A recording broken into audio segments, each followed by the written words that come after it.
Bob Cohn, President of The Atlantic.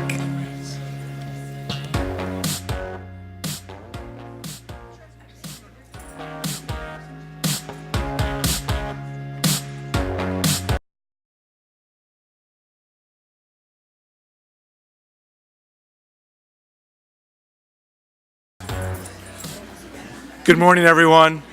Thank you all for being here. I'm Bob Cohn, the President of The Atlantic, and it's my great pleasure to welcome you to the Atlantic Summit on Water. Water is the basis of life and, for centuries, a source of contention among nations, among cities and states, and let's be honest, among stakeholders at town halls, in state houses, and at gatherings just like this. It's also a source of great paradox. Water is everywhere, covering 70% of the planet, and yet more than 1 billion people on Earth don't have access to it. In particular, the water we rely on most for drinking, bathing, and irrigation is incredibly scarce. Fresh water comprises less than 3% of the world's supply, and most of that is trapped underground or in glaciers, not easily available for human use. We're here today because California is the epicenter of the battle over water. There's simply not enough of it, and what's here is not always managed well. The combination of drought, climate change, rising population, and broken politics has made a bad situation worse. Meanwhile, demand for fresh water keeps growing. For all of these reasons, conservation and collaboration are the watchwords. We'll explore various facets of the water story here today: the politics and policies surrounding water, the state's water infrastructure, and some of the technological solutions to conserving water and to monitoring water quality. We may even mention the fact that it briefly rained in LA this week, and there's more rain in the forecast, for the first time since early summer, I'm told, which perhaps means that the mere commitment to talking about water can awaken the rain gods.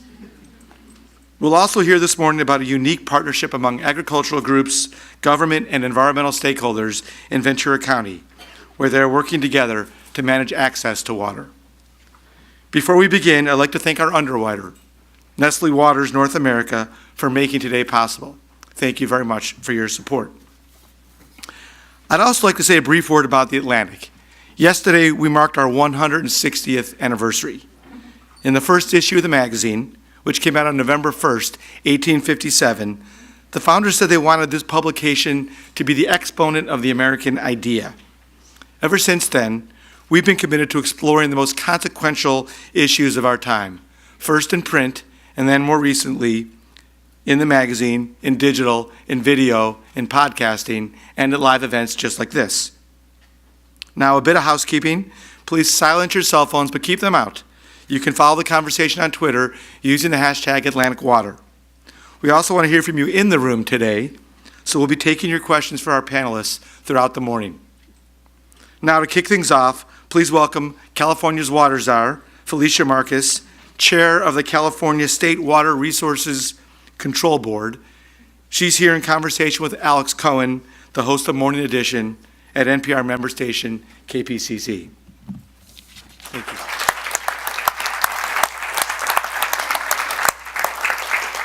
Thank you so much to everyone coming out this morning, especially those of you coming out from the Los Angeles area who might be recovering from certain things that happened last night. Another drought that did not end, of which we will not speak. Sorry, how could I not? I know.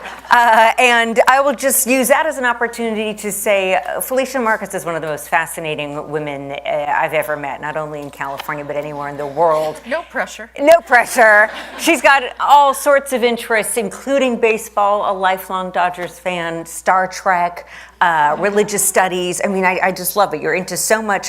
When did water become something that you cared about or concerned about, and something you decided, hey, this is going to become my life's work? No, it's interesting because it started with sewage, frankly, as all things do. I wasn't going to say. No, really, I think I'm the only person who's probably ever been quoted in the paper saying sewage was my first love, and then I found garbage. But it actually, I worked on water and environmental issues over time. I started being interested in the environmental movement seriously when I worked on Capitol Hill. It was when Love Canal had happened, and all of a sudden the issue of public health and everyone being affected by environmental issues piqued my curiosity. And Superfund was going through Congress, and there was this young legislator named Al, who I thought was pretty darn cool, trying to do some work on the environment. And so I sort of fell into it. But water really came to the fore when I ended up, almost by accident, becoming the lawyer for a ragtag group in LA called the Coalition to Stop Dumping Sewage into the Ocean, which was descriptive, if not poetic. I don't even think of what the acronym is. Oh, and that, you can't do it. And that group, I became a co-founder and the lawyer for a group which became Heal the Bay, which is one of the little engines they could in Los Angeles that worked on cleaning up Santa Monica Bay. And I really fell into all things sewage, and then ultimately when I went to EPA, got much more involved in things like Bay Delta and water. I mean, water is endlessly fascinating. It's sort of the most essential element for life, frankly, on a host of grounds, physical and to grow food and all those, sanitation and all of that. And it's messy and somehow has been an under the radar issue compared to things like recycling or air quality or other things. So there's a tremendous opportunity to do some good. I mean, in some ways, in some places, there's nowhere to go but up. So that's an appealing challenge.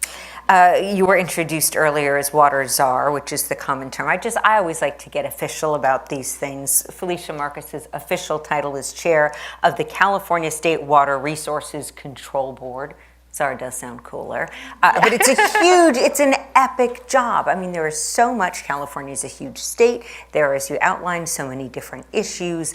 Walk us through, if there is such thing as a typical day in your world, what does that look like? What does a water czar actually do? Oh, that's so funny. Well, I do have a disclaimer. I mean, the water czar title came up in the media during the drought because I ended up being this is a terrible thing to say, the face of the drought. But as the administration extrovert, actually there's a whole team of people who all have different responsibilities. In fact, later today you have Wade Crowfoot on, who really was the drought czar. I mean, and everybody does better with a Wade Crowfoot, getting you to work harder, to focus, and to make things happen. So it really was very much a team effort. I was just more visible. And frankly, getting back to your question, the water board actually has more different slices. It may not be the biggest, but we do everything from implement the water rights system of the state of California, which most people don't wake up in the morning thinking about and go to sleep thinking about, and it tends to be called into question in time of shortage. Sure. So it was sort of, we went further in that than anyone had ever gone before, both because we had the authority and the imprimatur from the governor, but we also had the worst drought in modern history. So all of a sudden our water rights decisions, which we can talk about if you want, came to the fore. We had been given the drinking water regulatory program during the drought, so you'd have one agency responsible from source to tap and to coordinate one-stop shopping, particularly for small communities, but for everyone, and to get recycling, which is a combination of water quality in the physical world and then drinking water quality. And we had the huge water quality programs, the typical ones think about in regulating what goes out of a sewage system, regulating wetlands development, regulating, things that come out of pipes, and stormwater and irrigated ag. So we were sort of on all cylinders, and then the governor also gave us emergency authority to do urban conservation regulations, which were the things that probably got the most coverage, because we were worried that we were going to be in a 10-year drought like Australia had been in, not the usual 3 to 4 year that we were used to over the past 100 years, and that they had been used to until they hit their 10-year drought. And it was like, we better do this early just in case, be safe than sorry. And that was a pretty big deal that the public totally rose to the occasion, and many water agencies, including LA, who you'll hear from later, but there are others, Molten Nagel, all kinds that you're going to talk about a little bit later, but folks really rose to the occasion as Californians, and a lot of that had to do with just getting information out to the public and calling on them, but also the mandatory regs kind of helped kick folks into gear. Indeed it did. And you talk about being the public face of what was going on at the time. I mean, people literally they would come up to you and share intimate details of their showering habits and beg me to talk whatnot. to their teenage son or daughter. Yeah, that's true. So go back to that time, because you know what they say about hindsight. When you look back in those moments and all of the things that California was doing at the time to try to grapple with the drought that we were experiencing, what worked best? during that Well, time? I think a mix of things. I mean, I tend to be an all of the above girl, and I think part of the dynamic it's true in other public policy issues, but in California water, there is this tendency for people to pick the one thing and say, if those idiots, whether it's government or somebody else, just did that one thing, it would solve the whole problem. How can they be so stupid? When in fact, we have this incredibly varied set of water sources, very complex, very fragmented institutional arrangements, in part because it can be very local, and there are a different set of answers for each community. And so for us, it was important to jog the dialogue as much as get into action, get off the stasis of what I always call the is so is not, you're a jerk, no I'm not level of discourse, which is more like a Monty Python routine, and actually really get into a conversation about how do we put all these tools out there, how do we get them used, conservation first and foremost, and efficiency because it's the cheapest water out there, and we do have plenty of fluff in a lot of places that isn't too painful to cut back on, like how green is your lawn in the middle of the worst drought in modern history is probably less important than the small communities who are out of drinking water, for example. I mean, in the hierarchy of issues, folks can do that. When you have a fields fallowed versus a lawn, not so hard to make a choice. And so part of it was, let's put all of those out there. Let's go pedal the metal on recycling. Let's get groundwater legislation passed. It took 100 years to get that passed since the surface water system. Let's get people off the dime and off their discussion and talking points and say, let's just do stuff and get in motion and put out this array. And it actually, what was effective with that in the broader thing is that everybody could see their stuff on that page.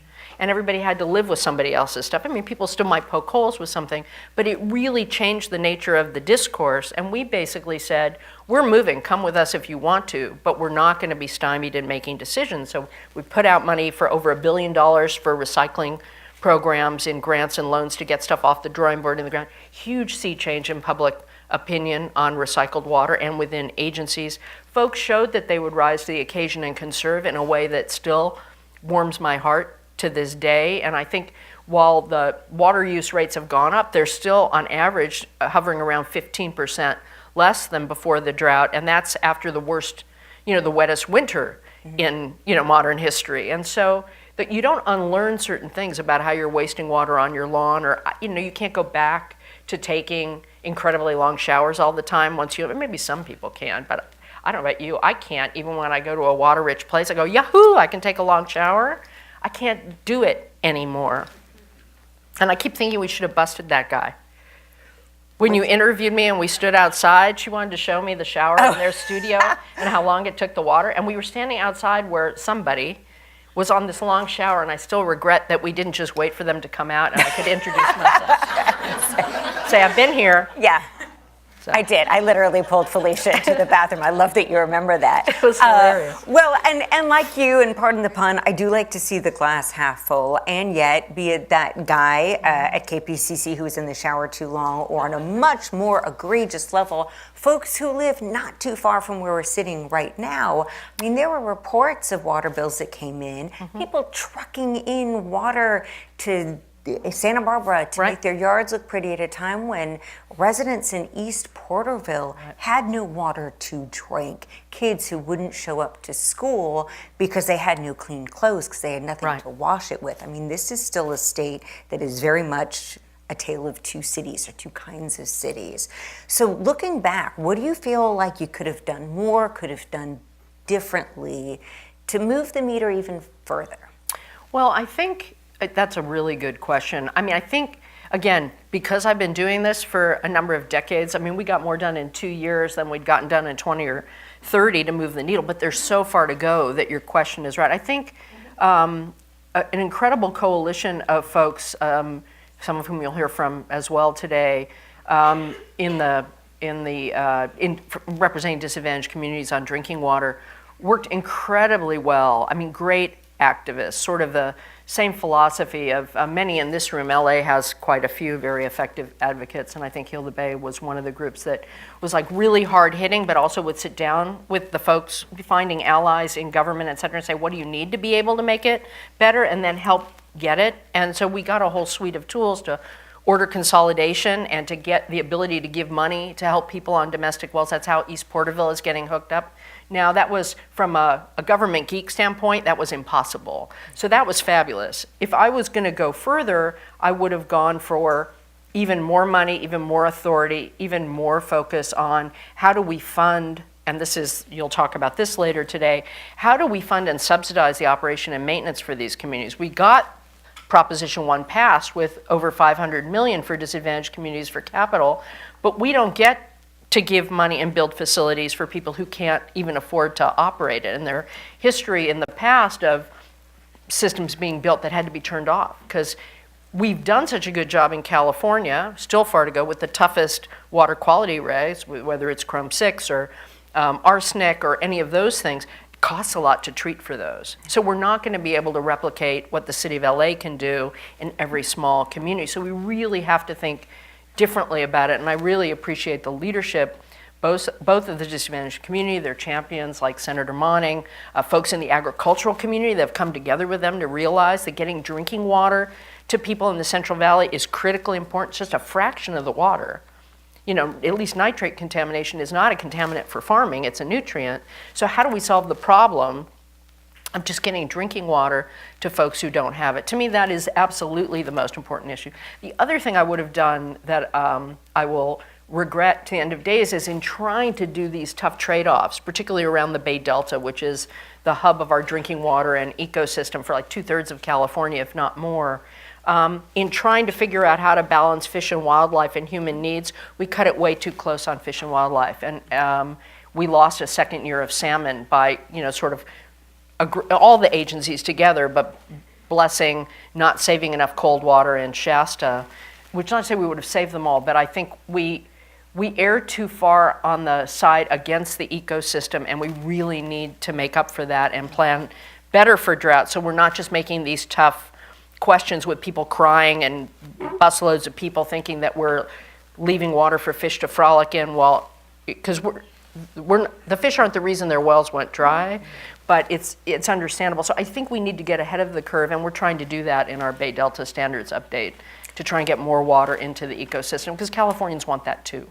Since you brought up the D word, the Delta word, I do want to talk for a moment about the Delta Tunnels project that's on the horizon right now. And I just want to clarify for folks listening, Felicia Marcus is a judge. Is that the I'm a hearing officer on a water rights change petition to, you know, water rights are, it's an amount, but it's also a season, a method of diversion, and a place of use, and they have to make a change. So I actually can't talk about it at all other than the process, or listen to anyone talk about it. Can you talk about the process, though? Yeah, We're just sure. going to fill people in and where we're at, right? Because this Sure. has been something that's been talked about for a long time. So not any kind of qualitative judgment on it, but just explain what it would do where we're at. I give it, and I apologize if it seems above board. I'm sure my lawyers are listening and like ready to jump out windows at the moment, but I am allowed to talk about process.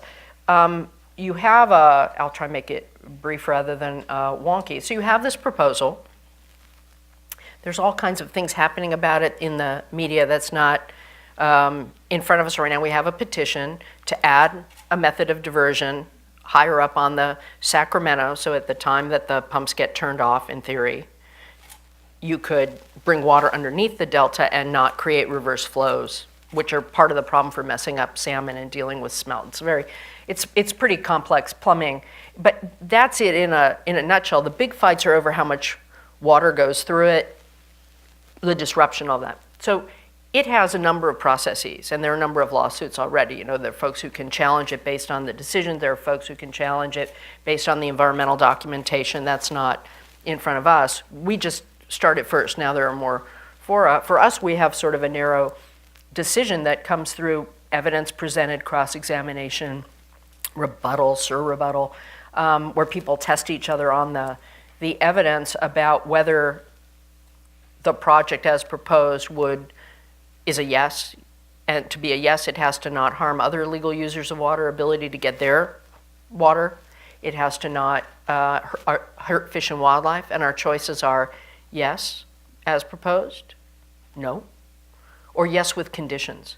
And the conditions can be about protecting other water rights holders and other and protecting fish and wildlife. And due to state legislation from '09, we also explicitly have to put flow conditions on for fish and wildlife and water quality purposes. So it's a little complicated, and it brings in broader issues, but for me, I just get to sit and listen. I have to base it on the evidence, and my fellow colleagues will decide yes, no, or yes with conditions, and here are the conditions. So ours is a little bit of a wonky thing, but it actually really matters, and there's a lot at stake and a lot of people who have different interests, and it's sort of outside because it is so based in California water rights law, it's not part of what you see in the headlines, which is more about what's going on in those deals, and will be more about what's happening in those other more conventional forums.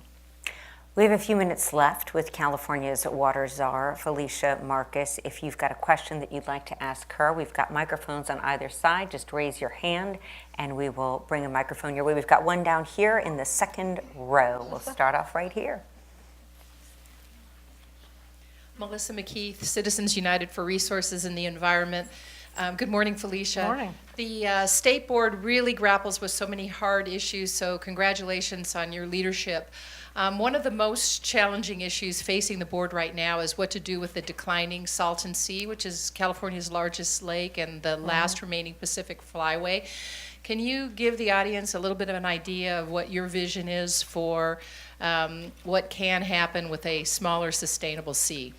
That's a good question, and for folks who've been following the Salton Sea, there's a limit to how far I can go in this answer too, because there's a petition in front of us. It's a weird thing, like I have to have my lawyer on speed dial and almost have a wallet card about they're all back there who I can watching, talk waiting. to. Somebody, but this I can talk a little more about this in general. I do, and you asked more generally about the Salton Sea rather than the proceeding. I do think, having worked on Salton Sea issues and watched it over the past couple of decades, I mean, it is. You have folks who were at a simplistic level, sort of like the sea deserves to die, it was an accident, or it's the most important issue for both wildlife because we've destroyed all our wetlands and there's no bus stop for the birds on the Pacific Flyway to rest and get food. So the Salton Sea has become critically important, just as the rice fields in the Sac Valley have become essential for there to be those bus stops, again, for rest and for food.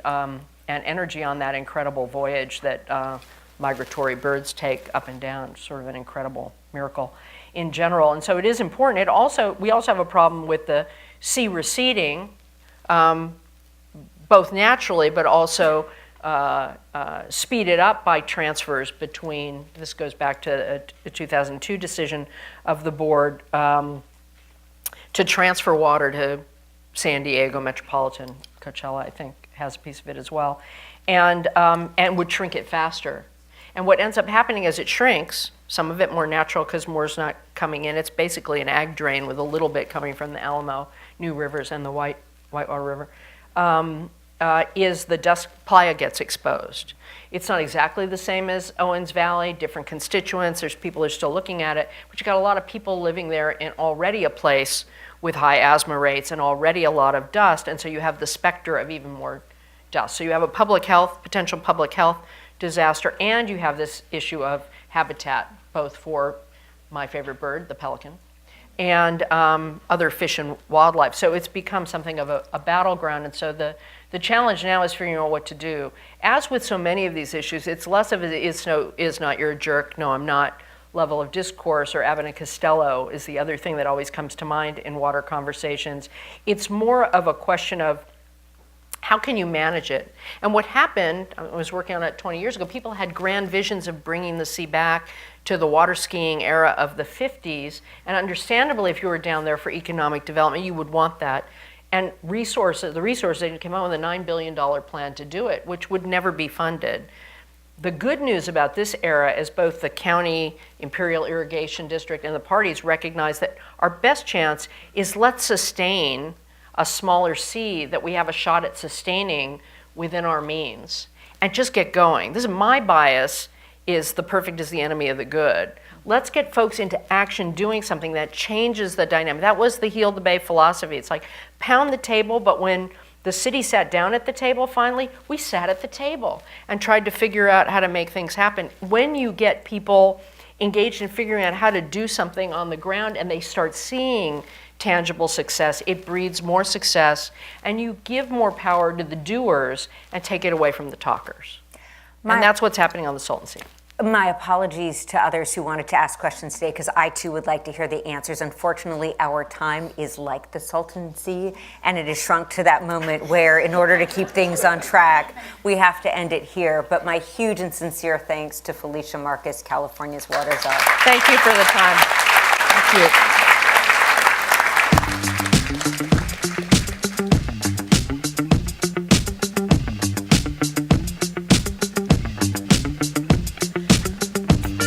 For a conversation on water and technology, please welcome Scott Bryan, the president of Imagine H2O, Emily Hicks, the president of FredSense Technologies, and June Lopez, the general manager of the Malton Miguel Water District. Here to lead the conversation, please welcome Steve Clemens, the Atlantic's Washington editor-at-large. Good morning, everybody. Good morning. You guys still looking for seats down here? Don't be shy. Come on up. We got two right up here. Just come on up. We'll make a deal. Let's make a deal. Come on up. Don't be shy. Here, you want a seat, right? Tell us your name. Everybody, give her a big round of applause here. Brave person. Anyway, great to have all of you here. You know, I was asking all of you backstage if you each knew each other in this world of data and bits and innovating around water, measuring water, running a water system, and you admitted you all did know each other. So if you were getting together for a pizza night together and your spouses or significant others were elsewhere, what would be the thing that would drive you into a 3-hour discussion? What are you guys obsessed with? Well, I'll start. Innovation. How do you bring innovation to a very old system? And because we have talked a lot about what's needed to overcome some of the challenges that's holding us back from doing all the great things that we know intuitively that can be done, but there are lots of barriers. So what are the things that we need to do to get over those? And that's a very exciting conversation because we energize each other, we can share experiences and stories, so that can take several hours. June, I read you used to be a police officer in Pasadena, right? Yes. So why did you leave that world to become kind of a water czarina in Riverside and Laguna Niguel, as I understand? What is your territory you run? South Orange County, we serve 6 cities. The communities down there, we serve about 170,000 people, water, wastewater, recycled water service. Loved law enforcement, loved public service, being able to contribute, but wanted to start a family. And it was really difficult to have the schedule that I did. And so from there, I just started looking for other career opportunities and just happened to stumble into water. But it's been a great journey. The common thread, it's always about people. It's always about relationship and public service. So there's a lot more in common than people think. So let me put Scott on the spot here. Scott, you run an incubator, as I understand, for innovators in the water space, which sounds really cool. If you were to grade June's system on how innovative it was on a scale of 1 to 10, where is her, not June, but where is the water system that she runs? You know, it's an A, I'd say, and not necessarily from a technology or innovation standpoint, it's the people. And I think that's really going to be the change for utilities, especially in this state, is there's a silver tsunami in the municipal space. And we're not talking about retirements in 5 years, it's 6, 12 months. So people like June that have really put together a young management team, and she pushes them to think innovatively. That's the first step. And you go back to the conversation, what would we talk about at pizza? I think it's what could we do tomorrow? I think all the time we're thinking long term, and that's how water people often think, and that's why I think what draws a lot. But what could we do tomorrow? I think on the data space, it's taking information or technology that we have now, even the data we have now, cleaning it up and putting it to use. I think the big challenge with the data piece of water is it's got to be actionable data. It can't just be interesting data. So people that I work with, we look at hundreds of entrepreneurs globally each year developing new businesses in water. A lot of them still have technologies that produce interesting data, and it's cool, but what's June going to do with it? What's a farmer going to do with it? So I think our role in the ecosystem is really helping the entrepreneurial community understand the pain points that end users have. Can you make this, and I want to jump to Emily for a minute, but Can you make this more real for us? I mean, what does water innovation look like? Give me some real examples of things that are happening. Sure. So I think to stick with the data theme, on the municipal space, we see some really interesting companies like Water Smart Software, Drop Counter, which are essentially doing the O-Power for water thing. And we were talking about O-Power in the back. For those of you who don't know, can you explain O-Power real quickly? It was it's basically using behavioral economics to drive conservation on the energy side. In the energy side, and it's a smiley face. It's a thumbs up, thumbs down. You are better than your neighbor, or not. It's actually an exercise that yields a 5% conservation metric. So during the drought, when you had, as Felicia called Wade, the drought czar, saying, "Hey, cities, you've got to go save 25% of your water." Well, if there's a piece of software that could get you 5% there, it became very attractive. So that's really been the power for the behavioral economics side on the municipal space. But a lot, as far as sensor technology, we start thinking about quality. I think this is an area where it's ripe for innovation from outside the sector. So you'll see people from biotech and IT coming into water. They see an opportunity. They see a very challenging market. But to bring the know-how, take advantage of the falling costs of sensors, and apply that to water. Emily, you're in this business doing, as I understand it, biosensing, right? Like arsenic and chromium, these kind of bad things that shouldn't be in water or are in some levels. How bad is the picture out there?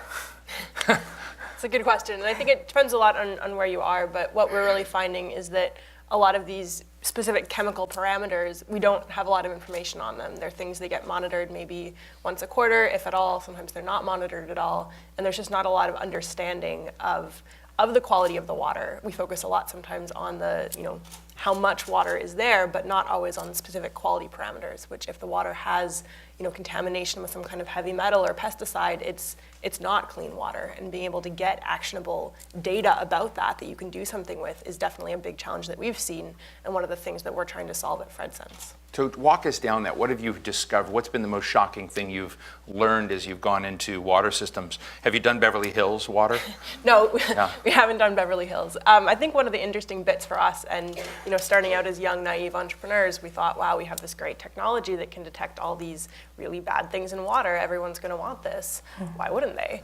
And when we started going out to some of these water districts and municipalities that had, arsenic was the one we started with, and they had huge arsenic problems, but they didn't want our technology because they knew that they couldn't afford the remediation infrastructure. So why on earth would they want a technology that tells them cheaper and faster that they have a problem that they don't know how to deal with anyways? So we realized that wasn't, that was really shocking to us because we hadn't, being naive, we hadn't realized that, there's so many factors that come at play here, and that we needed to really find areas where, it wasn't just this lack of data, but if we had data, there was something that we could actually do about it, and that was going to be able to make an impact.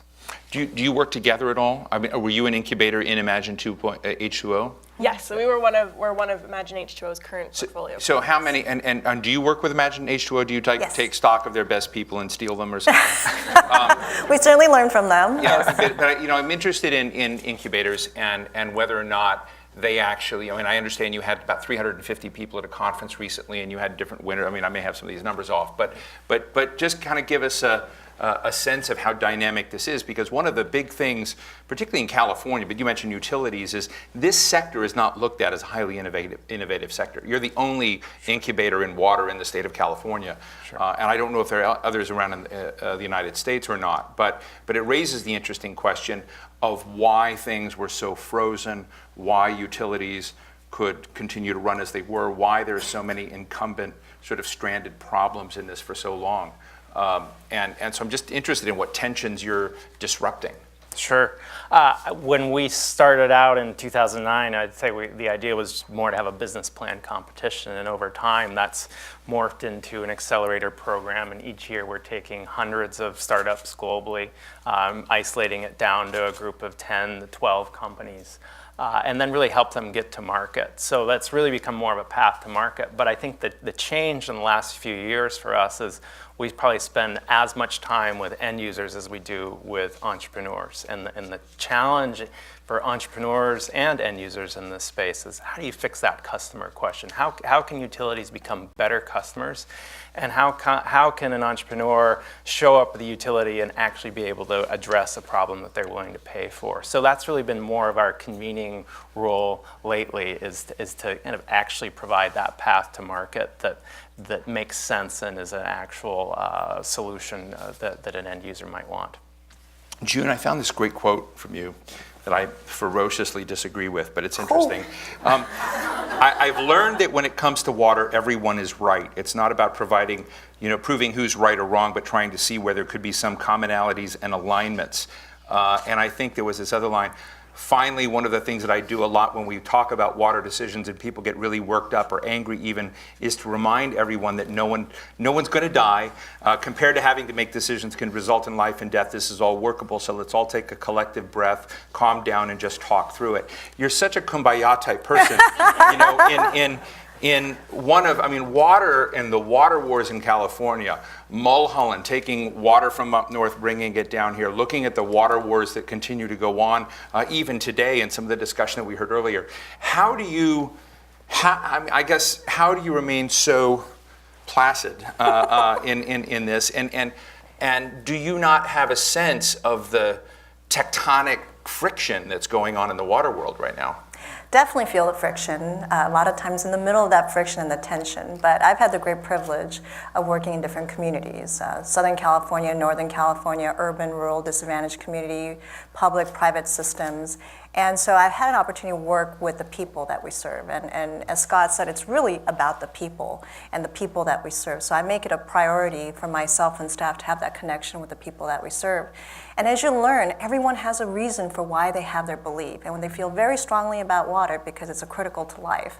And it is such a powerful belief system that you really need to understand where they're coming from. And if you can understand, and if you can speak at that level, you strike up that relationship that's based on trust. So while we might not agree, if I can understand and you can understand, then we've gotten past this sort of personality friction to where we can have differences in opinion, but we work together to find middle ground or common solution. And I found that no matter where you live or what background you come from, people are people, and we have so much more in common than we are different. So let's take the people are good, I get that, Okay. but who are the villains in the story? Okay, I would say those who make it challenging are the people that hold on to status quo, that fear the unknown, that fear the change. They're not comfortable with the unfamiliar, and they stick to the old ways. I think that's where you get the greatest pushback on progressing on any issue. And there's also this emotional historical baggage. And it's really hard to put your feelings aside and not take things personally, but we have to. But that is really the enemy. It's not so much the individual or groups of people, but it's that tendency, our human nature, to hold on to things and to not forget and to be uncomfortable with change. I think that is the element that really gets in the way of progress. Scott, who are your villains? I think it's time to change the frame. When I sit down with my 3.5-year-old son and say, we're going to read a scary book, he gets scared. We could read the same book, and I don't set it up as a scary book, and he doesn't get scared. I think we need to... But maybe you should scare him because there's scary things out there. Well, we need to be scared about the challenges here, but I think when we start the debate of the wars in water, and wars will be fought about water, and we don't think about what's possible, we're not going to get anywhere. And I think that we're certainly making progress in climate, but we start thinking about Tesla and solar panels and what's possible, and people want to go into that industry. They see opportunities for that. We need people in water. Did the big drought help drive interest in what you're doing? Certainly. So the drought is a friend. Yes, the drought has been a good thing I just want to note that's a tweetable moment of today's conference. I also think for our entrepreneurs with the silver tsunami in the municipal space, that's actually an opportunity. So explain I don't understand the silver tsunami. I mean, these are people aging. Are they going to use more? I mean, what does it matter, the silver tsunami? I don't understand the connection to water retirements at municipal water utilities, and no one to fill those jobs. Oh, I see. So it's a job problem. It's a job problem. And how can we expect tomorrow's workforce to go to work at a water utility and look at an Atari screen when they can control their Nest from their smartphone? And that's where the entrepreneurial opportunity will be. It'll be enterprise software. It'll be helping utilities use artificial intelligence just to mine the data that they do have to improve their operations. So that's, I think, why I get excited about innovation is I think it'll help solve the people component, and I think can help change the frame of the way you talk about water. You know, Emily, what's great about coming to California and spending time here is you can actually have probably a full morning discussion without ever mentioning Washington, D.C., but I'm going to anyway. I'm interested in the degree to which federal guidelines, national level innovation, what comes out of the USDA, the EPA, anyone with jurisdiction in sort of the water and natural resource arena, whether what's happening in Washington today, which I'll just kind of short form and say isn't pretty, how that impacts or not the kind of worlds that you're in, particularly in science in the area you're in, Emily. Yeah, for sure. That's something that we're interested in, especially seeing how that plays out over the next little bit. I would say. But how does it impact you?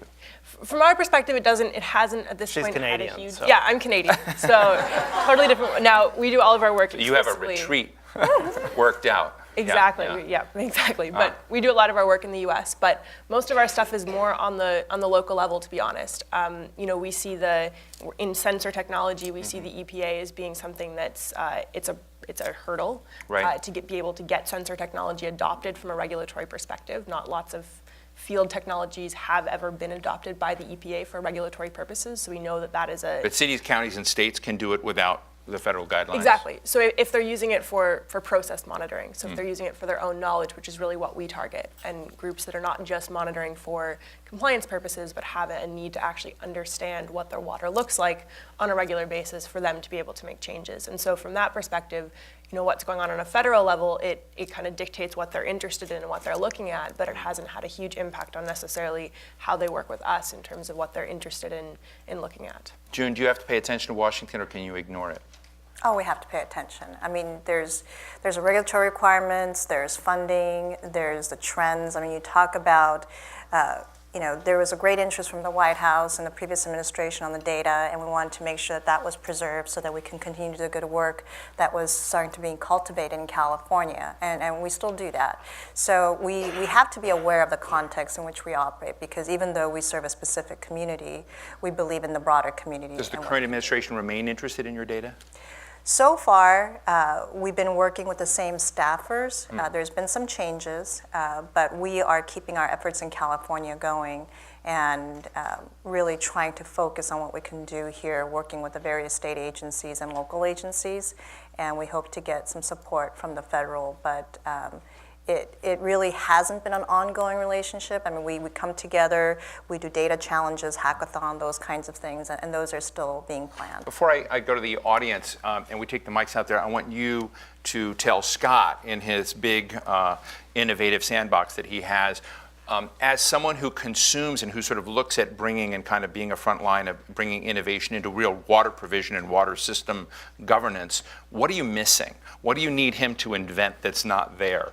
What's the aspiration say? If we locked him up in the cartoon exhibit here for 5 years and he were to come up something, what would you want him to do? I want him to help us tell the story. A compelling story. We talked about this retirement. Well, that's more on the Atlantic side. Yes. Yeah. So you anyway, too. No. Yeah, go ahead. Because there is a lot of retirement. There are a lot of people, I think, that can take that position. But instead of the conventional promotional path in water, I love to see people from outside coming into the water industry with fresh perspective, new ideas. But to attract that level of talent and goodness, we've got to make our industry exciting, a place where people want to come. Not when they say, well, that's just a utility, they don't like innovation. How do we tell an exciting story? What is resonating out there? And how can we draw that into our industry? And what do we need to do? We're figuring out as we go, trying to attract that next layer of leadership. But what is the story that really resonates, and help us create that in a way that's exciting. So Scott, as you respond, will you please tell June what she needs that she doesn't know she needs, in addition to answering? Oh boy. Definitely, I'd say the majority of the entrepreneurs that we work with, exception to Emily, it's the storytelling and marketing that they really struggle with. This is not IT, this is not social media, nor is it energy.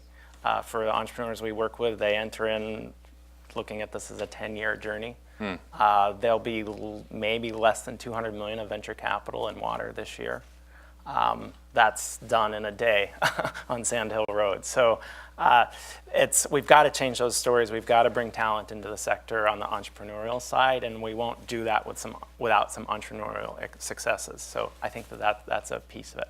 I also think for utilities, maybe this is controversial, but I think in the public's eye and how we view the public agencies, there's something wrong with people making money by providing a service to the utilities. And that, I think, has to change too, where there'll be a willingness to pay for a solution from outside the utility. Oftentimes utilities say, well, we have all that data, we could do it when we want. Well, you're not going to. And here's an entrepreneur that could do it for the fraction of the cost if you did this on your own. So I think it's that open exchange between the end user, in this case the utility, and the entrepreneurial community to really pinpoint where the opportunities are and then tell those stories in a way that move people forward rather than lock them into. Do you need more private investment in water stuff? There is more than enough money available for entrepreneurs. I think where we've struggled are with actual promising commercial ideas, and that's really been Imagine H2O's role. This year we'll be on track to, our portfolio and alumni now will represent probably a quarter of all venture deals in water. Although the traditional VCs are not necessarily active in this space, right. It's family offices and strategic investors, so large corporates, primarily from outside the U.S., looking for opportunities to invest here. Got it, right. Sarah. Hi, Is your mic on? Or put it real close to you. Hello? Yeah, there you go. Hi, this is more geared towards Emily and Scott. I am from Paramount, California. We have high levels of chromium-6 in the air, and we suspect there might be chromium-6 in the water.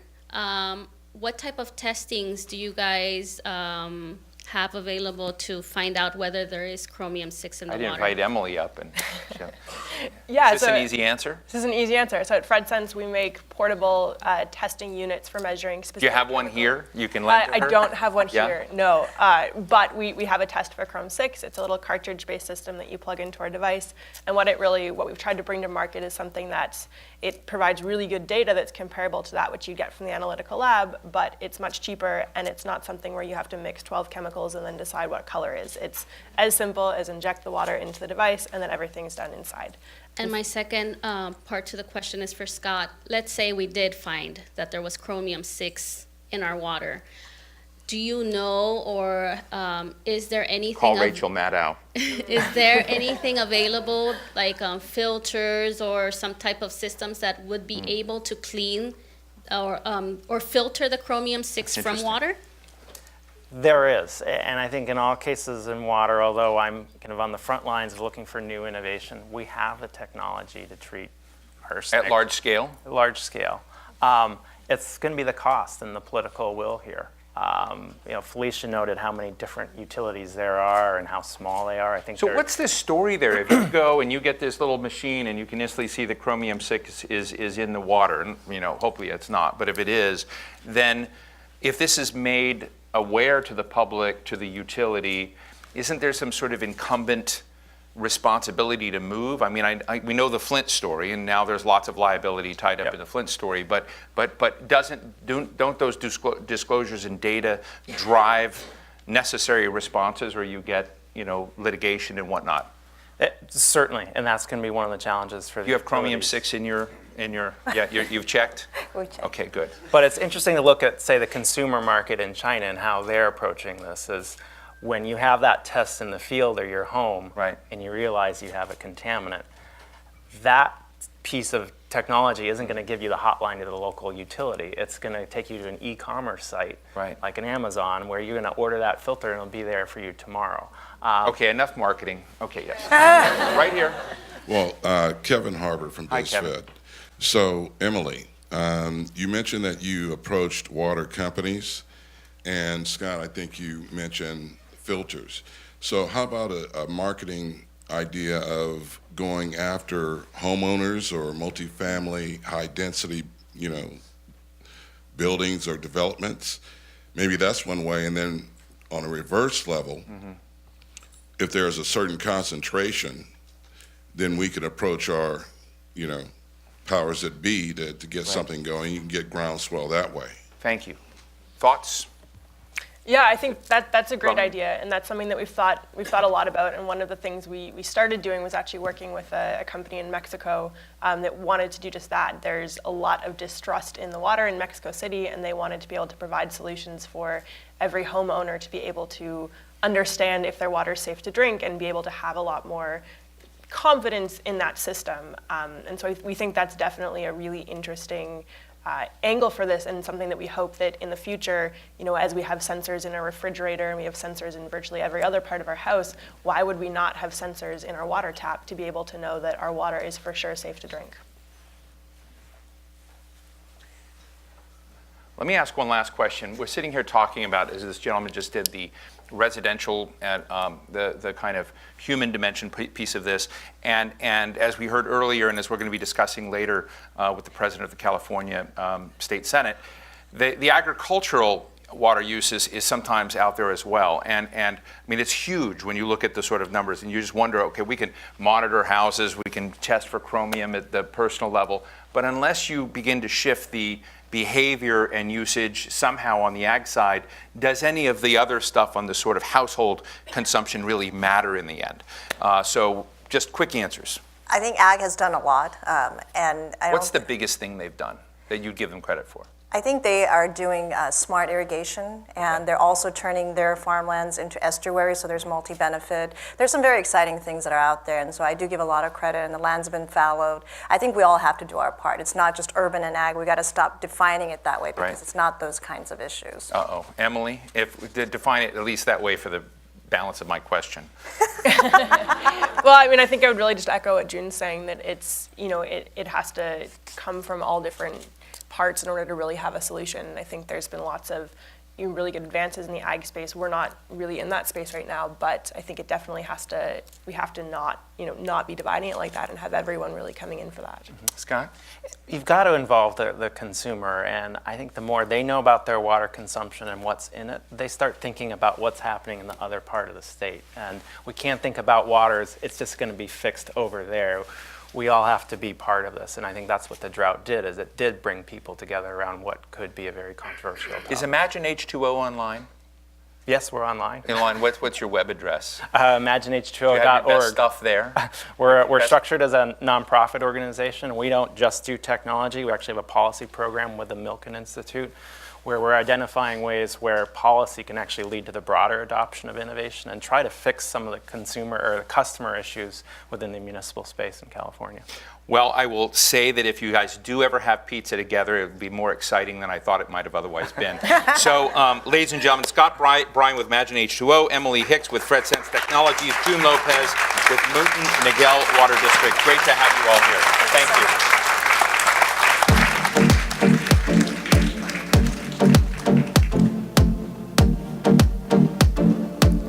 For a session produced by our underwriter, please welcome Liz Crossan, Deputy Chief Sustainability Officer in the Office of Los Angeles Mayor Eric Garcetti, and Nelson Switzer, Chief Sustainability Officer of Nestle Waters North America.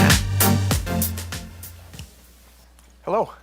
Good morning. Thank you so much, everybody, for being here, and Liz, thank you very much for agreeing to come here. One of the things I got as we were thinking about this opportunity to chat with you was, we have been operating here. As a matter of fact, this year, Nestle Waters celebrated the 100th anniversary of our LA facility, which is an incredible milestone, and I think a testament to more than a commitment to sustainability and water, but a commitment to working somewhere where people have a need and a demand for clean, fresh water.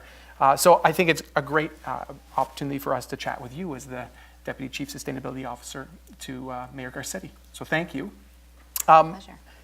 I'm going to jump right in. Great. And ask, so there's a lot of things going on, certainly in the Mayor's office and the state writ large. sustainability plan, and so on. What are you and what's the mayor's office most excited about for the city? Well, I mean, speaking of clean, fresh water, I think, right now in LA is a really transformational moment. I think, the last few years we've had an extended drought and something that we're actually, starting to call the new normal, and really thinking about the long-term implications of dry periods with potential, heavy rain events. But right now in LA, we have, I feel like in the city, and this mayor in particular, has really embraced this idea of integrated water management and looking at how do we reduce our reliance on imported water and really develop local water supplies here for Angelenos. And, I grew up in the Sacramento Delta. I was playing in ag fields as a kid. All my friends' parents were farmers, and so I really understood that sort of north-south divide of California water politics. And now working in the city of LA and seeing LA really embrace how do we, wean ourselves off of imported water as much as we can, and not only, benefit the Delta ecosystem and the residents up north, but how do we also become more self-reliant and and resilient. Mm-hmm. And so that's a really exciting thing to me. And the mayor has set the goal to reduce our reliance on imported water by 50% by 2025 and get to 50% local water by 2035 through more conservation, of course, recycled water, stormwater, groundwater remediation. So really looking at the whole package. And the way that we see that is certainly not just the environmental benefits, but also economy and equity being integral parts of how we interpret and define sustainability. Which I think is the appropriate definition for sustainability, looking at all three of those pillars. So I love that you've pointed out a few key things. Number one, water is local. And I think that's really important, and something we all need to remember is the hyper-local nature of water. The second, the north-south divide becoming more of a north-south collaboration, as it were. And this principle of resilience. And when I think about all of those initiatives and some things you've mentioned, I would imagine that there may have been a setback or two. Things that a challenge that you or the city has had. Can you perhaps outline any? Yeah, I think one thing that we have gotten sort of wrapped up in is this sort of single-purpose project approach, as opposed to sort of a transformational look at water. I think we recognize, a lot of people are talking about multi-benefit projects, but in the past, we've really focused on, okay, this is a water recycling project, this is a water quality stormwater project. Even recently in the drought, when it came to water conservation, we were singularly focused on reducing our per capita use, which was critically important. But, we've all noticed the tree die-off that we've seen across the state. And so when we think about not only tackling problems, but also looking at solutions, it's really, I think, imperative that we start thinking about it, with multiple components. And, we do have an amazing opportunity in the region right now with multiple funding streams for different types of projects. So we've got, the biggest investment in transportation this region has ever seen. It's like 120 billion over the next 40 years. We've got, money for parks. We're looking at additional money for water. We have state funds that have come in for water. So how do we leverage all of these investments that local folks have said, we want to prioritize transportation and parks and water, and we want to see changes. Mm-hmm. So how do we do that in a way that works together and really is more efficient use of our taxpayers and ratepayers' dollars? So I think, that's sort of, I think, a lesson learned. And there is an example right now at the state, as they're distributing some of their greenhouse gas reduction funds into this program called the Transformative Climate Communities. And if you've heard about it, it's, $35 million will be coming to one project in LA to do transformational change. So it's not just, not just planting trees, not just water, not just affordable housing, but how do you actually create a project that hits on all of these priorities and all of these objectives in the most compelling and transformational way in a community that is, one of the most disadvantaged in the region.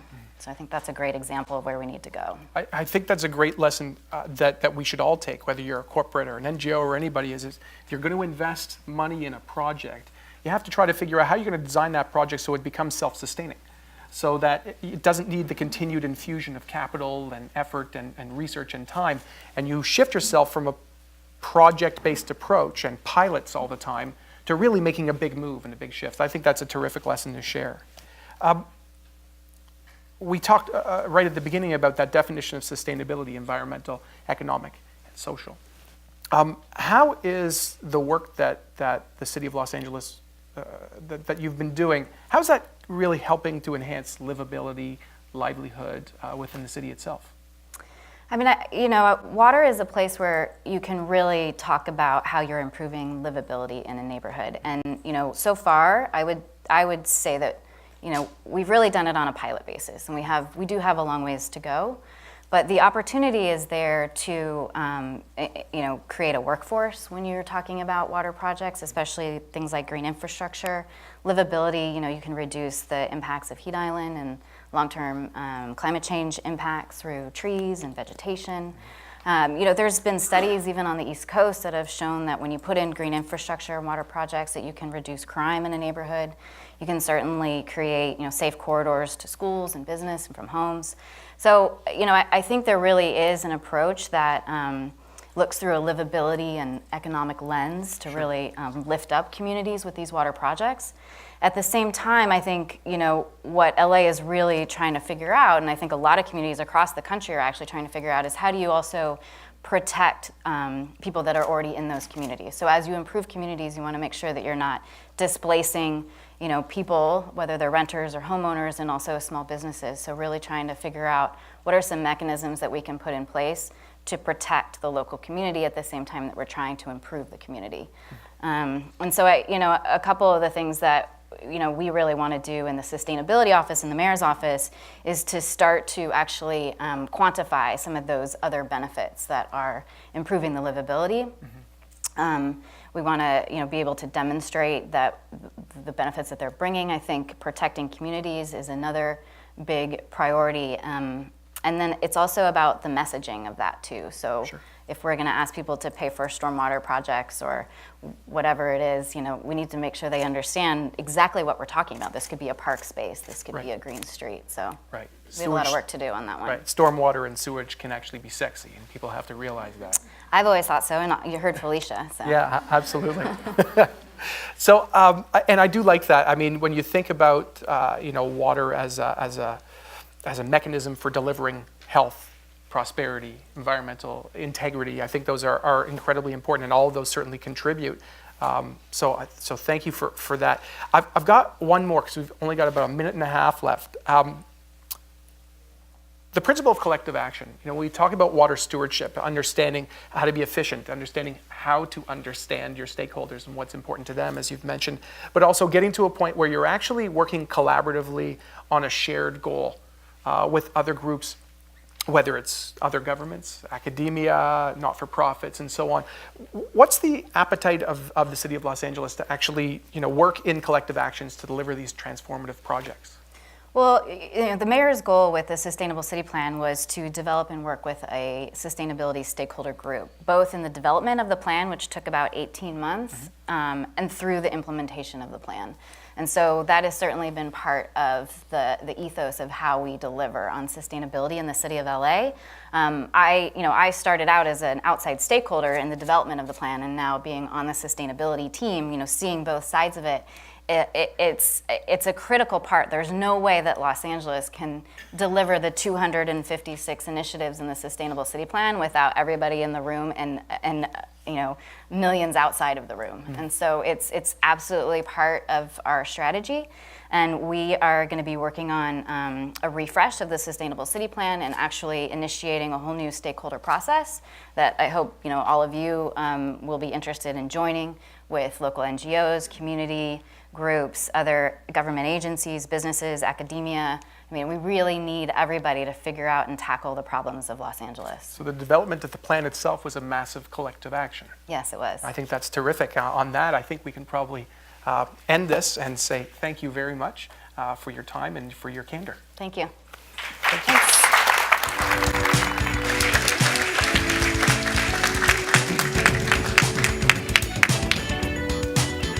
Next, reimagining infrastructure.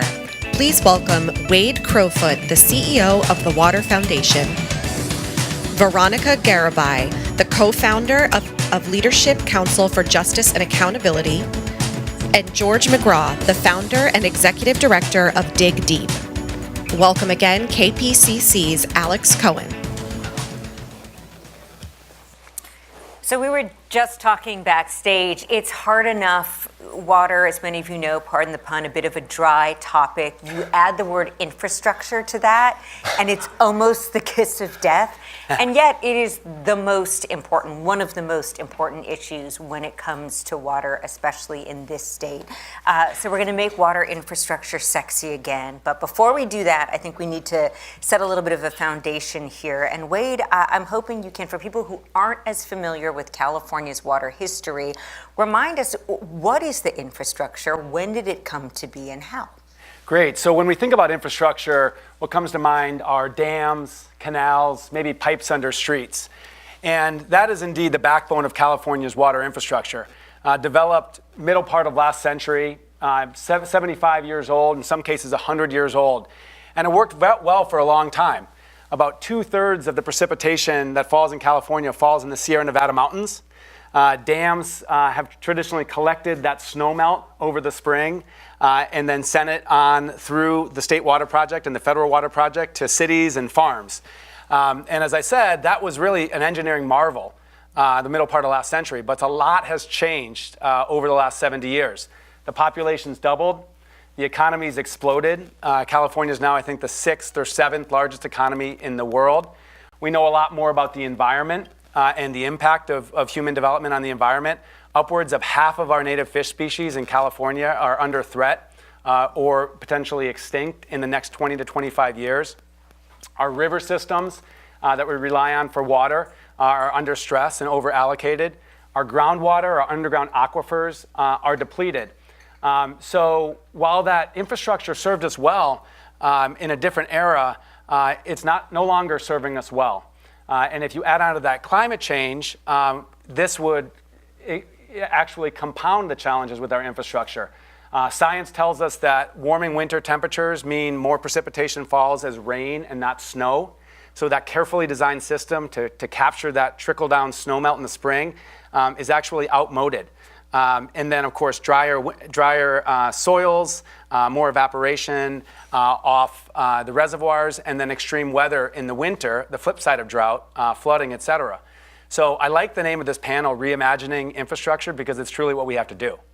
So Veronica, let's talk about how all this plays out for you in the work that you do today. As we just heard from Wade, we've got kind of this, I will not stop with the bad water puns. They just come this perfect storm of this old, had to go there, because that's what it is, right? You've got the antiquated infrastructure, you've got concerns about global warming, you've got this huge population boom, and it doesn't seem like any of this is going to stop, right? So how does this affect you? Maybe you could give a couple of specific examples in the day-to-day work of the challenges of the current infrastructure. Sure. I'll start by saying that there are over 1 million Californians without access to safe drinking water today. That's the State Water Resources Control Board has identified more than 300 public water systems that are in violation of primary maximum contaminant level standards that are exceeding those MCLs with arsenic, nitrate, chrome-6, TCP 123, you name it. And the 1 million number, that's just the communities that are on those are just residents and individuals who are on public water systems. There are hundreds of communities on domestic wells and private wells and throughout the state of California where their water is not tested. Their water is not reported unless the property owner chooses to do so on their own behalf. So that's one thing. The reality is that infrastructure is old and needs to be, we need to really think about innovative and creative ideas to address the issue, but at the same time, think about what is the human impact of water and who has access to water and who has access to decision making when it comes to water policy in California. And George, you do very similar work. Can you talk a little bit about what you are seeing on the ground when it comes to infrastructure and its impact? Yeah, absolutely. So our work at Dig Deep is nationwide. Veronica mentioned the 1 million plus people in California who don't have access to a clean source of drinking water. We work with the 1.3 million plus people across the country who have no access to water whatsoever. Most people are surprised that there are still millions of people in one of the world's richest, most developed countries who don't have this basic thing that we all take for granted. But in fact, their daily lives look a lot like the clients I've worked with in my career before in East or West Africa. I mean, women, children who leave their house in the morning in a place like rural Arizona or New Mexico or California with a bucket and they walk to a livestock pond or a trough and they pull home water, often that they know will make them sick with bacteria, again, nitrates, arsenic, even uranium. So we are helping to reimagine infrastructure. Because these families are not expected to be served by traditional infrastructure, at least not in the near future. So we help these communities manage their own solutions to these problems, build their own community-based infrastructure, things like water trucking programs. And so that's how we're focused on solving this problem. Let's dream big. Let's go straight for the top. Let's say I somehow had the ability to open up a magical checkbook and hand you each a check and say, go nuts, go hog wild, spend whatever you want on reimagining infrastructure. The world is your oyster. Wait, you're just like champing at the bit here. What would you do with that money? Yeah, I'll give you my wish list. I mean, the good news, and I'll say something provocative, which is I think we have more than enough water in California. We just need to be far more resourceful about how we use it. Think about when it rains in Los Angeles in the wintertime. That is, as the LA Times coined it, liquid gold.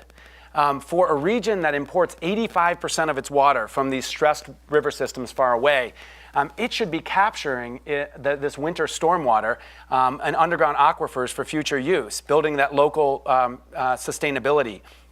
At the same time, in agriculture, same thing. These groundwater basins have been depleted as a result of agricultural pumping. Well, we should scale up a massive public works program to ensure that there's groundwater recharge, that when those storms come in the winter, they actually get underground. So that's number one.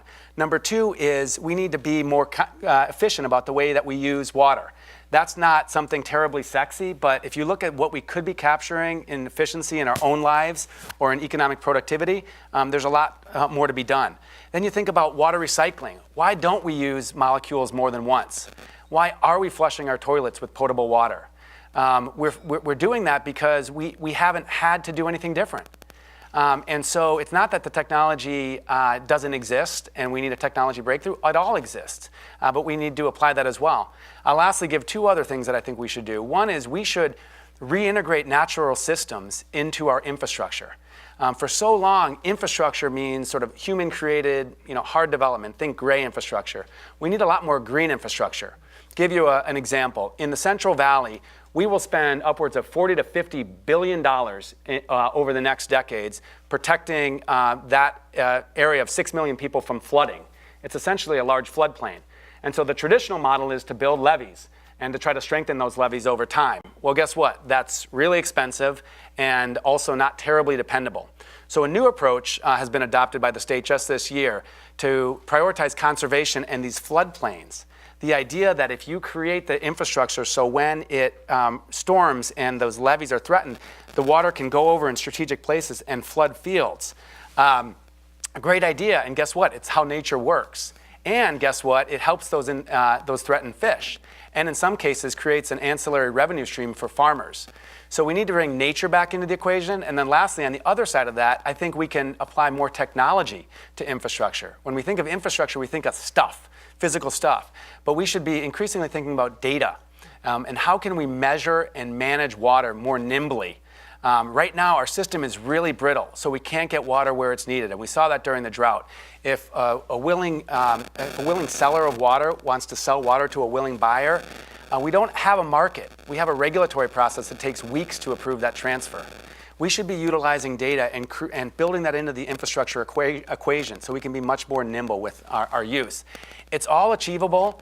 It costs money, but it's not terribly expensive, but it requires a paradigm shift. Veronica, that's a great starting point. What do you want to add to it? I think technology and sort of looking at integrating our natural systems into the provision of safe drinking water is important. I would add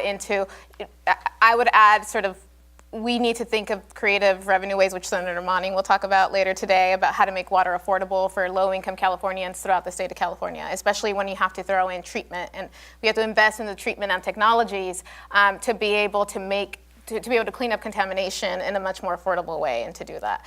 The other sort of layer is that there are hundreds of communities and disadvantaged unincorporated communities throughout the state of California that are sort of largely dependent on their own small special districts, their sort of form of governance to provide water and wastewater services, stormwater, flood management services in their neighborhoods.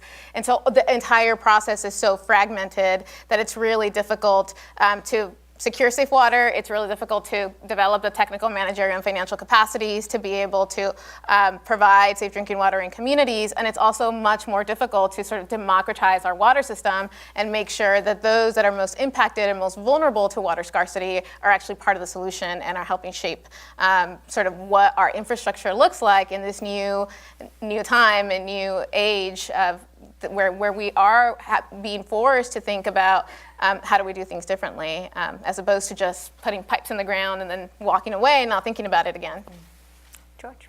Well, that pipes in the ground thing is really interesting because the communities that we work with, for so long they were given one option, and it was just sort of wait. Mm-hmm. Pipes will catch up with you, wastewater infrastructure will catch up with you. You just need to sit where you are and wait because that's how it works.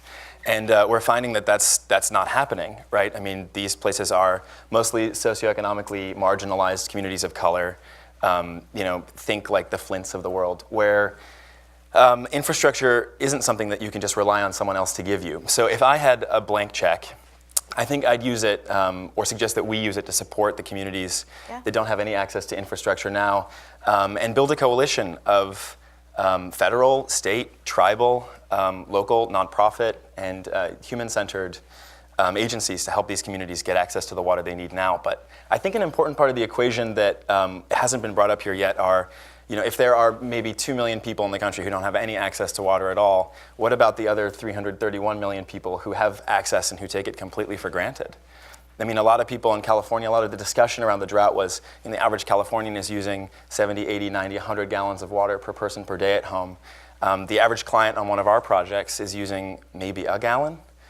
And so if there's a resource imbalance there, if there's someone that doesn't have access to water, well, what they do have access to is knowledge about how valuable water is. They have a very different relationship with that water than we do.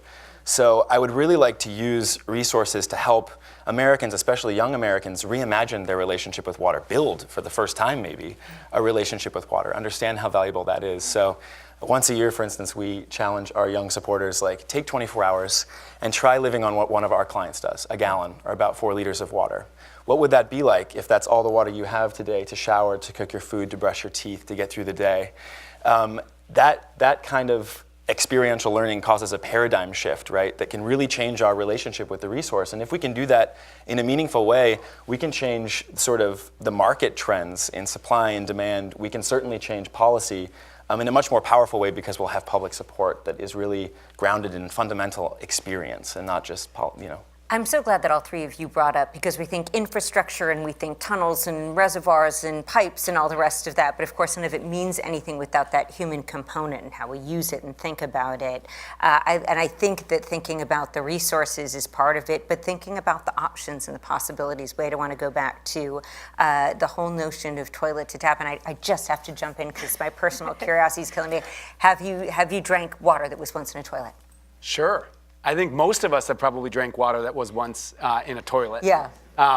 We've rebranded it, by the way. We can no longer call it toilet to tap because that grosses people out. This isn't even good news. Purified water or recycled water. But what a lot of folks don't know is Orange County is a global leader in recycling water, not some bastion of liberal environmentalism. But ultimately, dollars and cents, smart set of water agencies that are recycling water, putting it in the groundwater basin, and then reusing it again. That exists, and that's the kind of thing that we should scale up. I will, though, just give a shout out to both of these folks up here because they're bringing new ideas to the table. Veronica represents a group that brings communities that actually aren't factored into decision making, and that's so important for democratizing, right? And then George with the kind of disruptive approach of his organization. If you go to a typical water conference, it involves a lot of old white guys. And that's no disrespect on old white guys. They need water too. I'm rapidly becoming one. But we need to bring new energy and new creativity into this and new voices to the table. And I think water, for whatever reason, even in California, the epicenter of innovation and creativity is really stuck in a tired, outdated paradigm. But when it comes to, and I'm happy to hear from any of you on this, but that notion, okay, so you rebrand it, you call it recycled water, and certainly that might sound a little bit more palatable, but there are some really old habits that people in all parts of the state have. How do you get them? I mean, I love that idea of getting people to actually live the experience of living on this water, but how do we get people to kind of rethink their relationship with it and the infrastructure around it. Veronica? Well, one thing I was going to add to what Wade said is, we need to start thinking about water differently.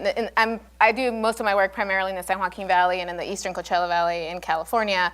The San Joaquin Valley, the Department of Finance is projecting that population will grow to nearly 7 million people by the year 2060. Today, it's about 4 million people in the 8-county region of the valley. That's huge. The region itself, in terms of water, infrastructure, is not prepared to accommodate that level of growth. It's not prepared to accommodate the needs of existing residents today. And so what we've been doing is sort of engaging impacted communities and communities without safe drinking water directly in decision-making processes at the local, regional, and state level to work with our decision makers and our local government and regional entities to start thinking about a new way, a new normal. And we can't just keep doing what we used to do before, and we have to think innovatively, and that includes looking at the integration of water and land use management and what that looks like at the local level, how you think about water in relation to housing development and access to affordable housing, how you look at water in our transportation systems and and protecting our natural environment, and how we really bring together agricultural interests in the San Joaquin Valley with communities most impacted, and sort of building on the idea of bringing together a coalition around with different entities, bringing new voices into those spaces to talk about what's going to work and what's it going to take, because we don't have time to wait. There is a safe drinking water crisis in California today. It was there before the impacts of the drought. Communities in the valley and other places in California saw it the worst, where they literally, just imagine not having running water in your home and having to go to portable showers in your local church to take a shower each day after working 10 to 12 hours in the fields down the street from you. What that means as a teenager, what that means as a young woman, as a young man, what that means for a family, a child who grew up in the last 5 years without running water in their home in California, in sort of what community residents call the Golden Valley, because of its wealth in agriculture. We have to do things differently, and it needs to be addressed now. It should have been addressed yesterday, because these are issues that many of us who grew up in the Valley have been seeing our entire lives. We've been talking about it for many times, and we've been to plenty of conferences around policy and water and what are the solutions. And so it requires sort of commitment, persistency, and a lot of disruption to be able to move the conversation forward. But I love that you say so calmly, we just need to bring people together to get along, because that's easy, right? I mean, there's a lot of heated emotion, and we're talking about decades upon decades of people with interests and we're not just talking about casual interests, we're talking about people's lives, their business, their health, and it gets bitter and it gets acrimonious. How do we move past that when it comes to reimagining what water looks like here? I think one of the big challenges we're up against is that, since we started building that infrastructure in the middle of the last century, most of the great work that's been done in this country around water, wastewater is invisible, right? And you can see a road, you can see an airport, you can see a power line. You don't see a water line, you don't see a wastewater line, you don't ever visit a water treatment plant. And so it doesn't really become relevant to you until it is an emergency, until it is your life or your livelihood. And then it's difficult to get other people to care because it hasn't been their life and livelihood, it hasn't been their emergency, it's just been something that's been there for them. I think to answer both of your questions at once, one of the interesting examples in this realm is Singapore. So Singapore as a country faced a similar issue where they have a very specific amount of water in a very small country that was rapidly running out, and they were like, well, if we're going to solve this, we're going to need all of our countrymen to be stakeholders in the process. So what they did was they hired actually a California-based PR firm and they built this incredible experiential education campaign around the value of water, and they opened up their water plants, and they put glass walls and windows in all of them, and they made every public school visit them and learn how the system works, and educated them on the fact that toilet to tap is really recycled or purified water, and that it's an okay thing to drink out of a bottle, it's an okay thing to take out of your tap. And I mean, they went so far as to put cartoons on public television and mascots at sports games. And I think that's the sort of level of creativity that we need. We need experiential education, because the reality is that those pipes are going to stay in the ground. They are still going to be invisible. But the problems are going to become more and more visible, and the people impacted, like Veronica said, are going to become more and more here in our own state. And so time is of the essence. I love that answer, especially because I am a strong believer, having grown up, as I was telling these folks before we came out here this morning. I grew up in California, in LA, in the 70s during a drought, and I went to a summer camp where we were told, if it's yellow, let it mellow, if it's brown, flush it down. Oh, the 70s. And when you're young and impressionable, that sticks with you. And especially in a place like California, where so many people come from other places, a lot of adults now did not have access to information like that as a kid. So how do we get to those older demographics who might not be getting the cartoons or the school tours, who may not have that message just deeply ingrained in every fiber of their being? It's a great question. I mean, first of all, I think Californians are ready. I think the big story of the last drought is everyday Californians stepped up and reduced their usage by an average of 25%. And that wasn't because the water police were standing on everybody's lawn. It's because people became aware of what they perceived as a crisis and then acted. And I think everybody in the room that lived in California during the drought knows that it was a topic of conversation around the dinner table, out the coffee shop, heightened awareness. So Californians stepped up. And we've seen it with energy conservation too, where on a per capita basis, Californians use half of the energy that an average American consumes. Once you were an environmentalist if you were worried about turning out the lights when you leave the room. Now it's common sense. Recycling, same thing. We have communities in California recycling upwards of 80-90% of the waste. That was once a fringe environmental thing to do.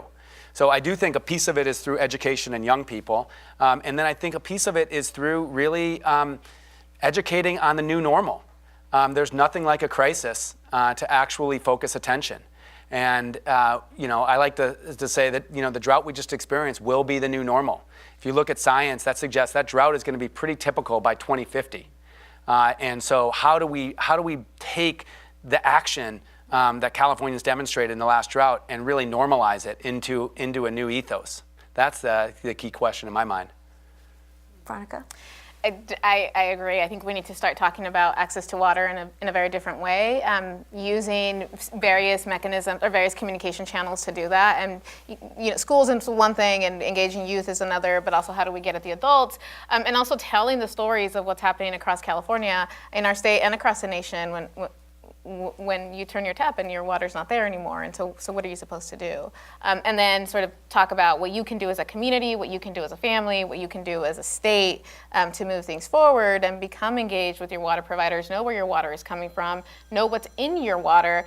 All of us get annual consumer confidence reports and our water bills each year in the springtime. How many of us actually look at those and look at what's in our water and who is our provider and how and the affordability components that come with that? Who can afford to pay a $100 water bill every month, especially in places that are very low income? I think it's sort of a mass communications and education campaign around what is really happening in our communities and how we can all play a role in that. Because ultimately, we are all in this room and outside of this room responsible for protecting our water resources. And we need to respect that responsibility and acknowledge that responsibility and also act as ourselves and as a community to sort of find the solutions that are needed to address the issue. We have just a few seconds left here before we turn it over to the audience for their questions. But one of the questions that I have, and I know we'll be talking about this later on today, is the stick approach, the idea of a tax on water. As of yesterday now here in California, we are paying, if you drive a car that runs on gas or diesel, you are now officially paying more for it as a way to deal with some of the transportation issues that we have, also huge. I would love to hear just quickly what all of you think about the idea of taxing water. Well, I would say, look, our economy, the reason why we're the 6th largest economy in the world is in part because our leaders, decades ago invested in California. The UC system, the CSU system, transportation systems, our water system. So we can't pretend that we can maintain our quality of life and provide equity if we don't have investment. We have a system of systems in California, thousands of water agencies, and some of those are so small and so poor they can't provide water to Californians. So in my mind, should there be a surcharge, a very small surcharge on drinking water bills to ensure that clean and safe water for everybody in California? I'd say so, and we did public opinion research that suggests upwards of 2/3 of Californians agree. So I was going to plug SB 623, which is what Wade just referred to, which is a bill that Senator Monning will discuss this afternoon that's running through the California legislature that would apply a 95-cent fee on every urban water user in California. And we are very supportive. Yeah, I think pricing water, has to do with the amount people want to pay for it, right? It's really, you can't really have a conversation about water tax until you have a conversation about water opinion, right? So I think that it's really important that we put an economic value on the water that we deliver to people. Water is, our lifeblood. It's the lifeblood of industry, economy, and our families. And so it makes sense that we should value it and pay for it, I think, as long as we're following that work with really great policy, really great industrial innovation, really great infrastructural innovation, that we're actually taking that money from people and putting it to good use. That'll be the big test for the next few years. Questions from the audience. We've got microphones here, and it looks like we've got one right here. So there's a lot of talk about education, and I've been to a lot of water conferences. There's never been mention of the California Department of Education, and maybe this is a question for you, Wade, since you come from the governor's office. Is it worthwhile pursuing a change in some of the science curriculum for students within California to try just expand the water knowledge starting at a younger age? I would say absolutely that should be pursued. And I'm no education expert, and I know curriculum standards across the state are terribly complex, but that's just the kind of disruptive idea that we need. And that's not going to come out of a water conference of water engineers or water managers, because that's not their swim lane.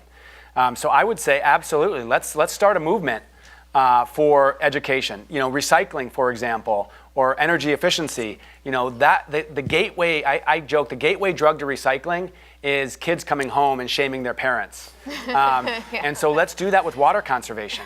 And if we can institutionalize that throughout the state through educational curriculum, Godspeed.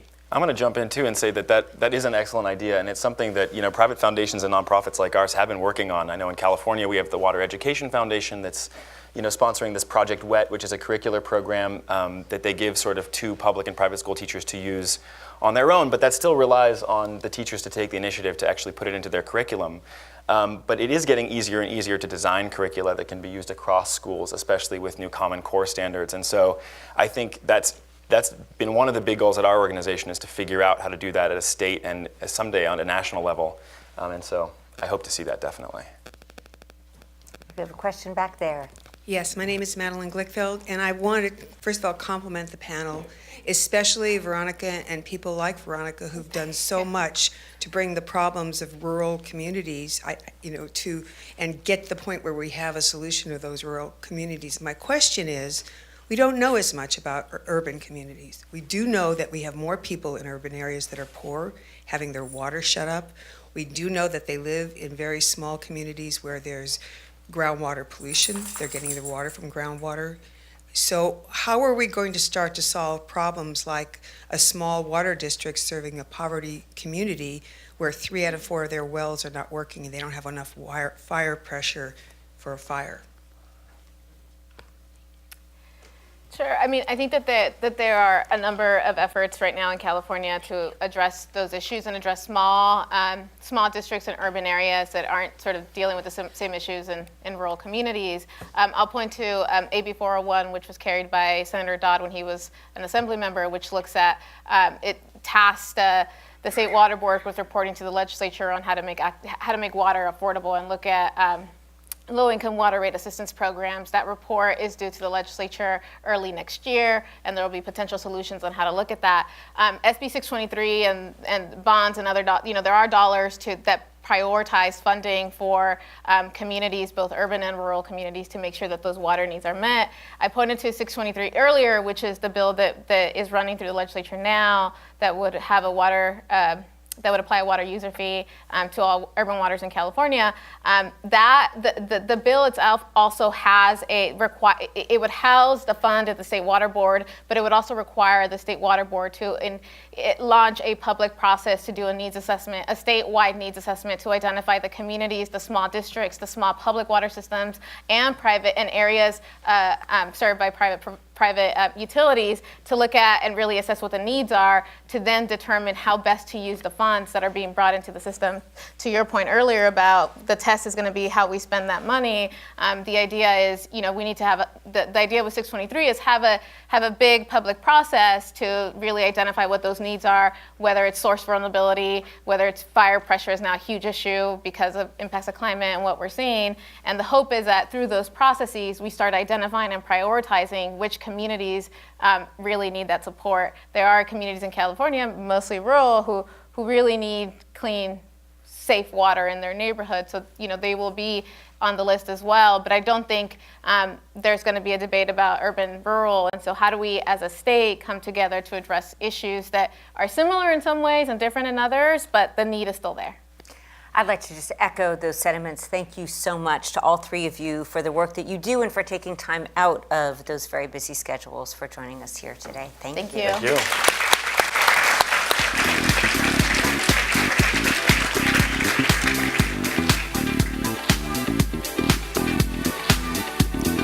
Please welcome to the stage the California State Senate Majority Leader, Senator Bill Monning, here with the Atlantic's Steve Clemens.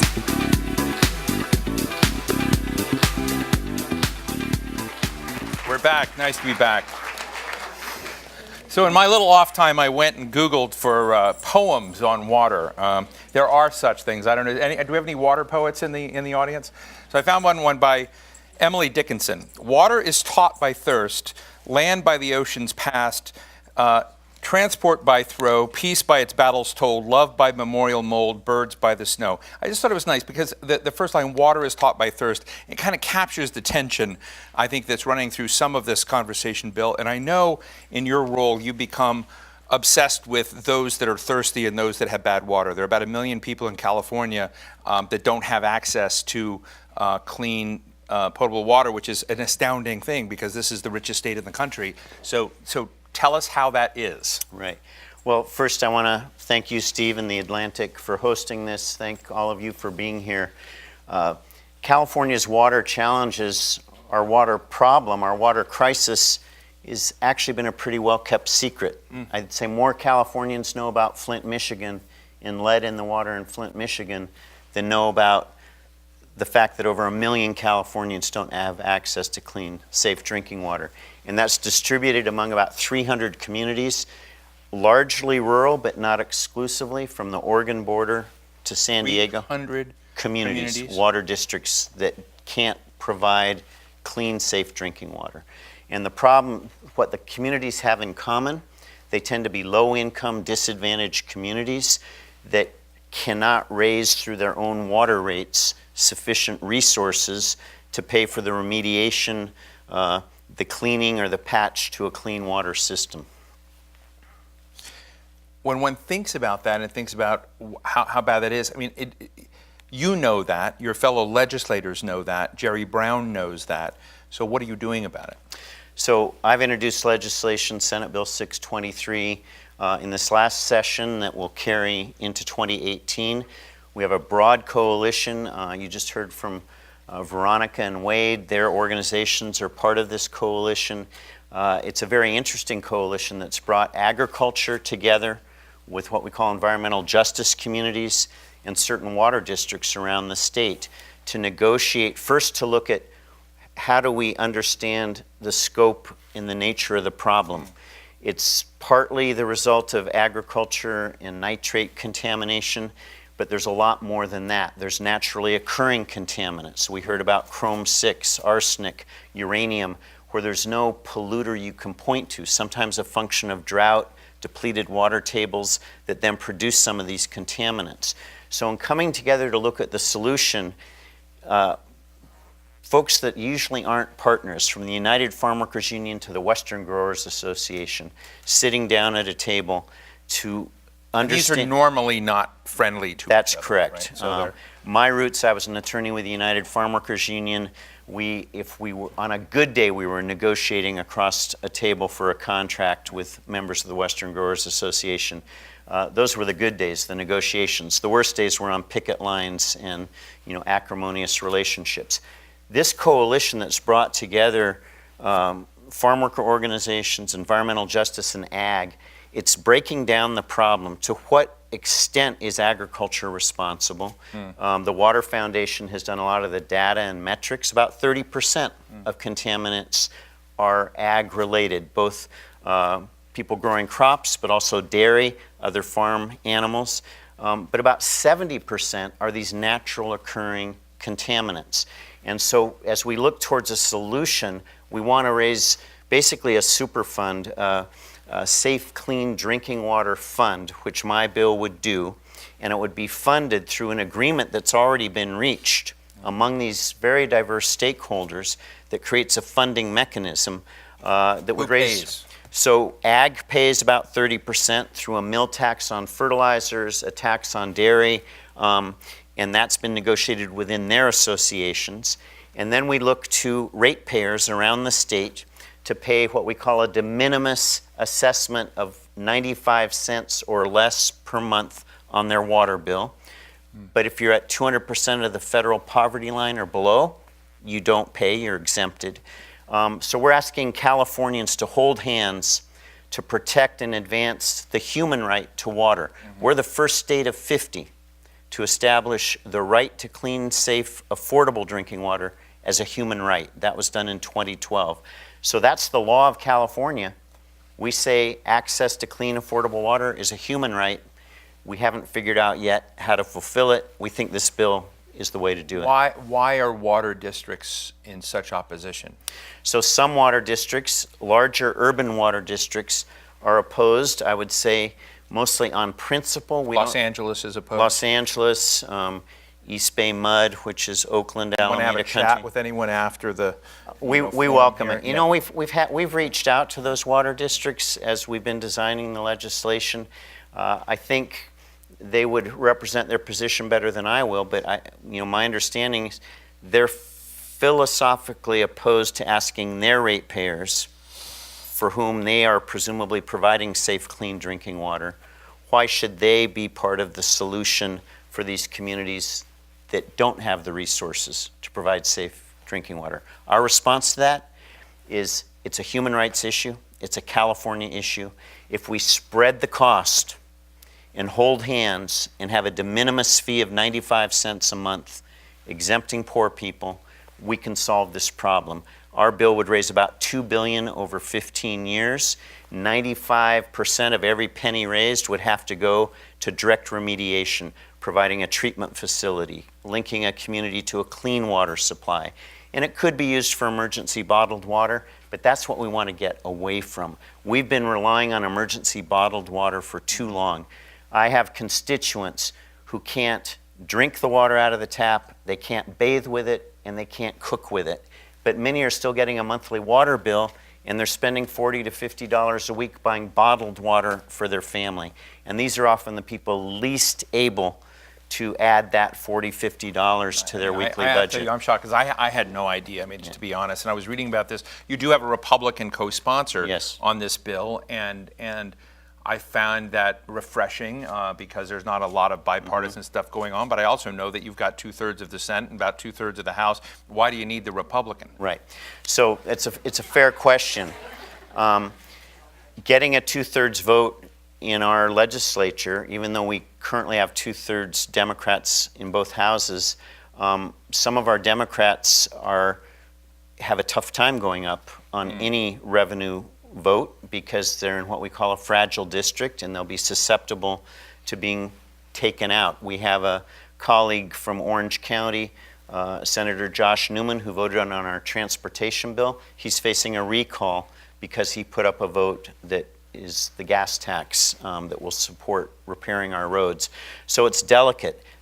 Having Republican support is critical. This is Vidak? Senator Andy Vidak. He's a grower from the Central Valley, and he both as an ag person has an interest, but he has constituents who also live in communities that don't have clean, safe drinking water. So he has a dual interest, being part of a solution that ag is part of, and it provides them some relief from individual citations or prosecutions if they play by the rules of reducing nitrate, embracing best practices, and moving forward with cleaning their exceedances, is what the technical term is.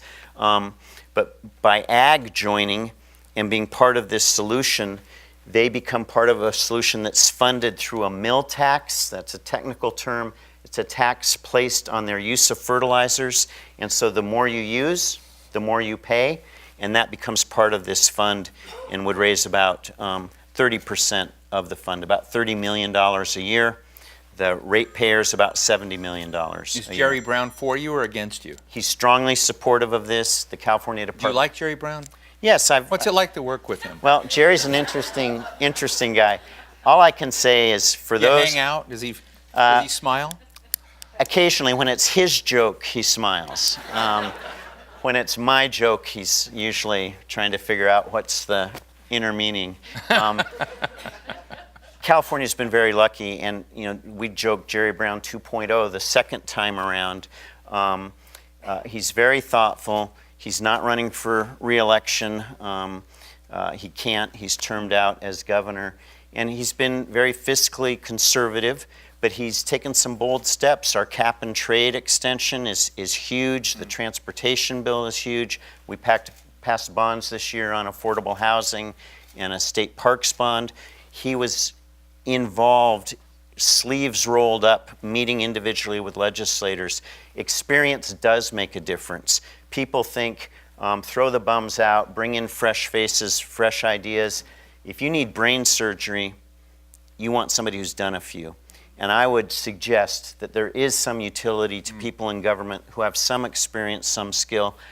I believe his term as mayor of Oakland probably did more to prepare him for this second run as governor and the familiarity with municipal challenges. Well, I want to give you credit because you've been here since early this morning. Usually we talk to politicians, they're in real fast, out real fast. They don't really care that much about the subject. But you've been here all morning. You really care about water a lot, and it's clear to me that you do.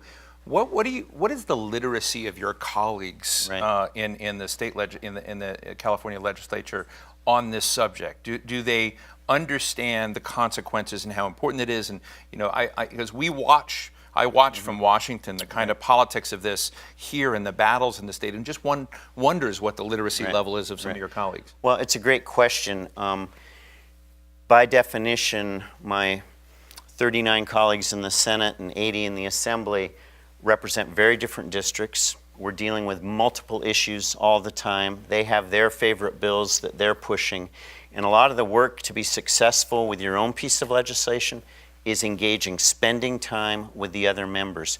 So we have some members who get this because they have constituents who are in their offices wanting a solution, wanting help. We have others for whom it's maybe a step removed from what they think are the immediate issues in their district. Maybe an LA legislator, you turn on the tap, you have clean, safe drinking water. Why should I care about this? So bringing somebody into your orbit of something important to you often involves understanding what's important to them, what are the issues they're working on, showing an interest in their issues. Well, you have to persevere and be relentless in your pursuit on something like this. It's a huge, what we call heavy lift. We're going to come back to it in January, and we're going to need, our first challenge will be getting a 2/3 vote in the state assembly. People are gun shy from putting up votes. Our opponents call this a tax on water. We argue that it's a de minimis assessment. The media will embrace their nomenclature. And we have to defend, tax is a 4-letter word in California politics. You need to get George McGraw. George McGraw was down here talking about this Singapore thing. They hired a California PR firm to help people understand the value of water. Do you need that in California? Well, I think we need to do a better job, and forums like this help us, just for Californians to become sensitized and familiar, because what's a problem in the Central Valley or in my district in the Coastal Valley or Watsonville today may be a problem in an urban water district tomorrow. Our fund would be eligible, anybody could pursue support to help them remediate a water challenge in their district. So we think we're creating a mechanism that people can learn from. We're establishing a model. We have what we call guardrails around it. It can't be invaded for use by the general fund. This is designed and focused on getting people their human right to clean, safe, affordable I want to go to drinking all water. of you in a moment, but I've read so much about water in California this last week that I'm underwater. But it's when you look back at Mulholland, you look back at the history of this state and the water grabs and the property rights debates and these access agreements that exist or don't exist, and you go on, and you wonder, well, if those self-interested deal makers hadn't done what they did, Los Angeles and Southern California wouldn't be what it is. So it's hard to go back and sort of relive history. But if you were to be able to go back, or if you were to able to undo some of the, I would call, semi-nefarious behaviors in the water world to try to solve some of these problems, what would be two or the three things you would try and do if we made you it's an interesting question. President of California? Thanks. I think it's an interesting question. I don't know if the presumption of that question holds water, so to speak. I don't know that the way to look is retrospectively. Right. We are where we are, Right. and we need to be looking forward. So how do you get really smart going ahead then? So I think we get smart going ahead. Some of the earlier panels, it's making an issue that seems like a dry issue, utilities, water utilities. It's connecting it to people's very survival, whether it's the need for water in agriculture, whether it's the need not to take for granted that every time you turn on the tap, you're going to have a ready source of water. We had a little lesson with the recent drought, then we got inundated with rains last year, but we have to continue to prepare for growing population, greater strain on all of our natural resources, and especially water. I mean, just a quick example, I represent a community of Watsonville. It's a farm worker community in Santa Cruz County, about 50,000 residents. Median income for family is about $16,000 to $17,000 per year. So supporting a family on that, living in a very expensive housing market, very expensive coastal community. Chrome 6 was discovered in the water supply of Watsonville a few years ago. There's a fix for it. We heard there's a remedy. The cost, $25 million to build a plant that can treat the water naturally occurring Chrome 6. So there's not a culprit. We can't go after an agricultural company or something. Do you filter it? Yeah, so through filtering. But the water district, they can't raise the rates high enough to raise $25 million. Families that have already endured rate increases, but their kids, elders are put at risk by this discovery of Chrome 6 in their water. My bill, Senate Bill 623, will create this Safe Clean Drinking Water Fund that the city of Watsonville could apply for and get support to sooner rather than later get safe, clean drinking water to the community. And that's where I think we have to do a better job of underscoring the urgency for these communities. People say, well, you should get it out of the general fund, you should do it in the budget. This is a crisis, it's a public health crisis. Our bill provides a pathway that's brought agriculture, environmental justice folks together. We can solve the problem.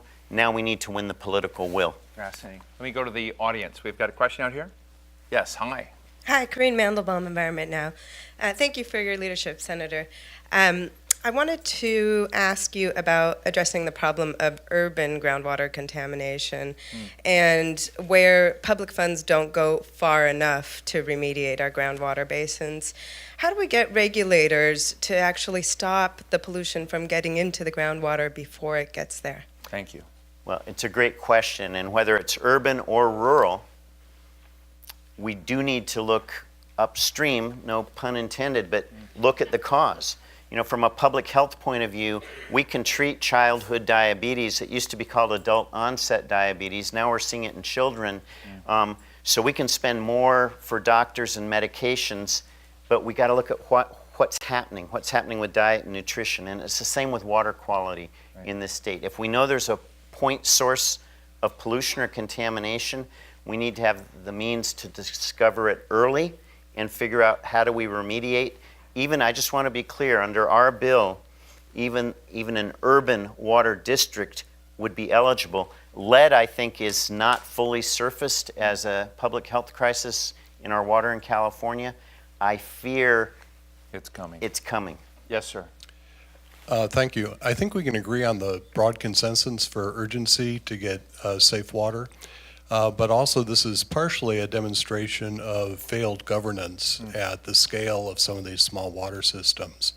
What is your plan to address governance in these areas where it seems to be unsustainable? Great. Thanks for that. I'm going to hold on here. I'm going to take you as well, and then we'll ask you to wrap it up. You had your hand up, yes. Hi, Melissa McKeith. I sit on the board of the Urban Water Institute, and I hope you'll come to our spring conference because the audience is full of people who don't like your bill, and I think they need to understand better.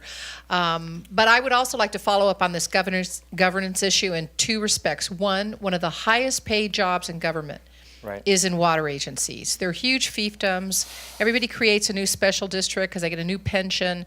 I mean, if you look at the amount of our economy that is that group, is the legislature going to do anything ever to curb that? And then secondly, I never hear anyone talk about the reality that most of our urban water loss is leaking pipes.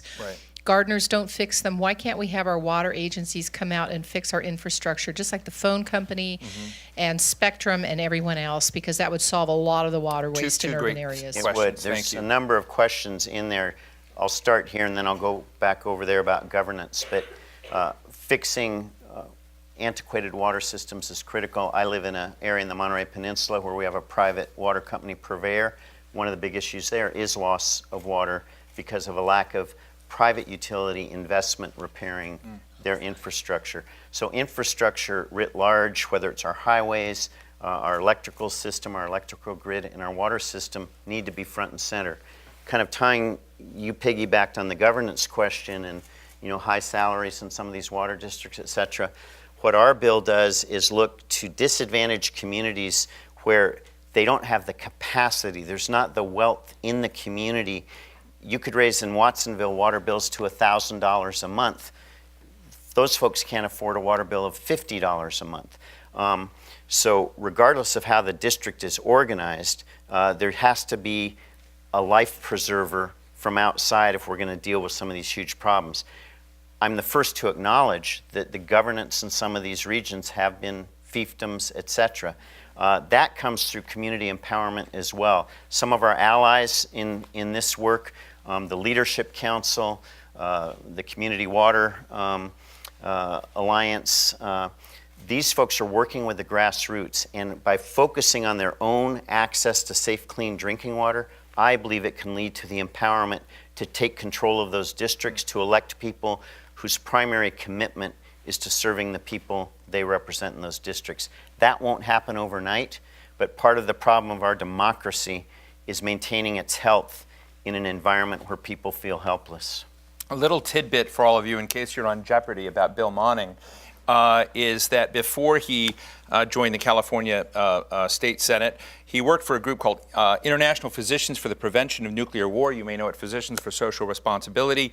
They won a Nobel Prize for their work. I don't know if there's a Nobel Prize in California for fixing the water problem, but I wish you very well. Ladies and gentlemen, Bill Monning, thank you so much. Thank you, Steve.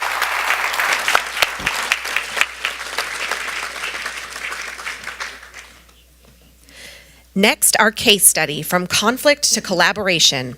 Please welcome Shauna Epstein, the Director of Public Works for the City of Beverly Hills, Matthew Feenup, the Executive Director of the Center for Economic Research and Forecasting at California Lutheran University, Sarah Hurd, the Project Director for Conservation Investments at the Nature Conservancy, and John Christ, the CEO of the Ventura County Farm Bureau. To lead the conversation, please welcome Atlantic Senior Editor Ron Brownstein.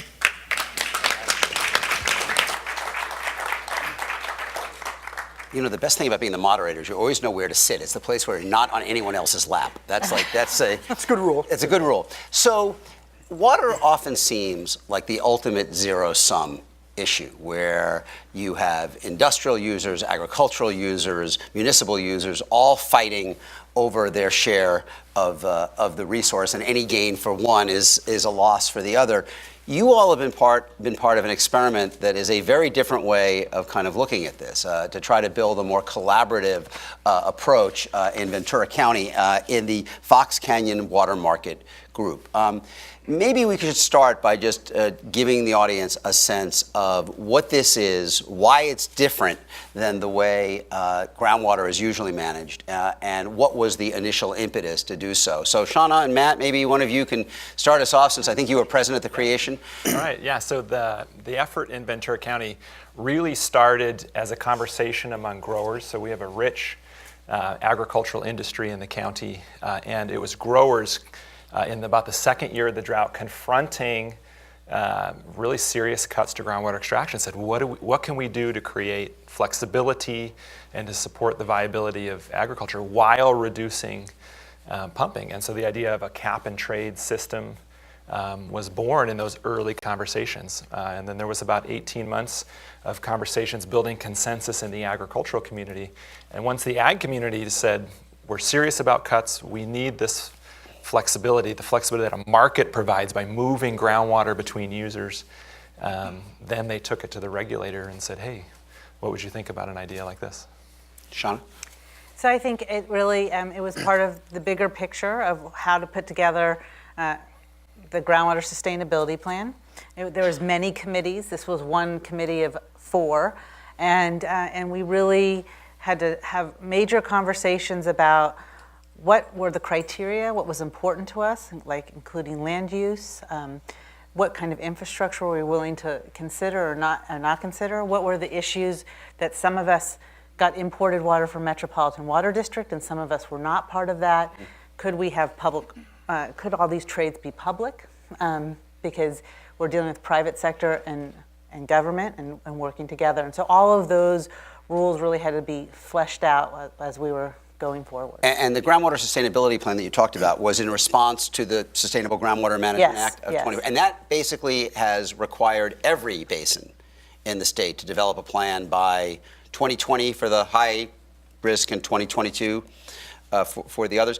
Would this effort have happened without that law? Was there an intrinsic local, John? Was there like a local need that would have developed anyway, or was that the prompt? Well, I mean that certainly sent a powerful signal. But in Ventura County, in these basins, in the Fox Canyon Groundwater Management Agency, we've been managing those basins for the last, since the 80s. So we had a structure in place already and a long history of attempting at least to achieve sustainable use of those basins. So. There was already the built-in familiarity with the notion that you should manage groundwater sustainability. We had an institution already on the ground and a long history in the ag community, at least, in Ventura County of, collaborative approaches to problem solving as opposed to, like you said, viewing everything as a zero-sum game. So, we already knew we had issues with the basins before SGMA came along, but it certainly goosed the process. Sarah, can you give us a sense of how both the process and the atmosphere in Ventura differs from the way you see elsewhere, other places kind of dealing with their groundwater?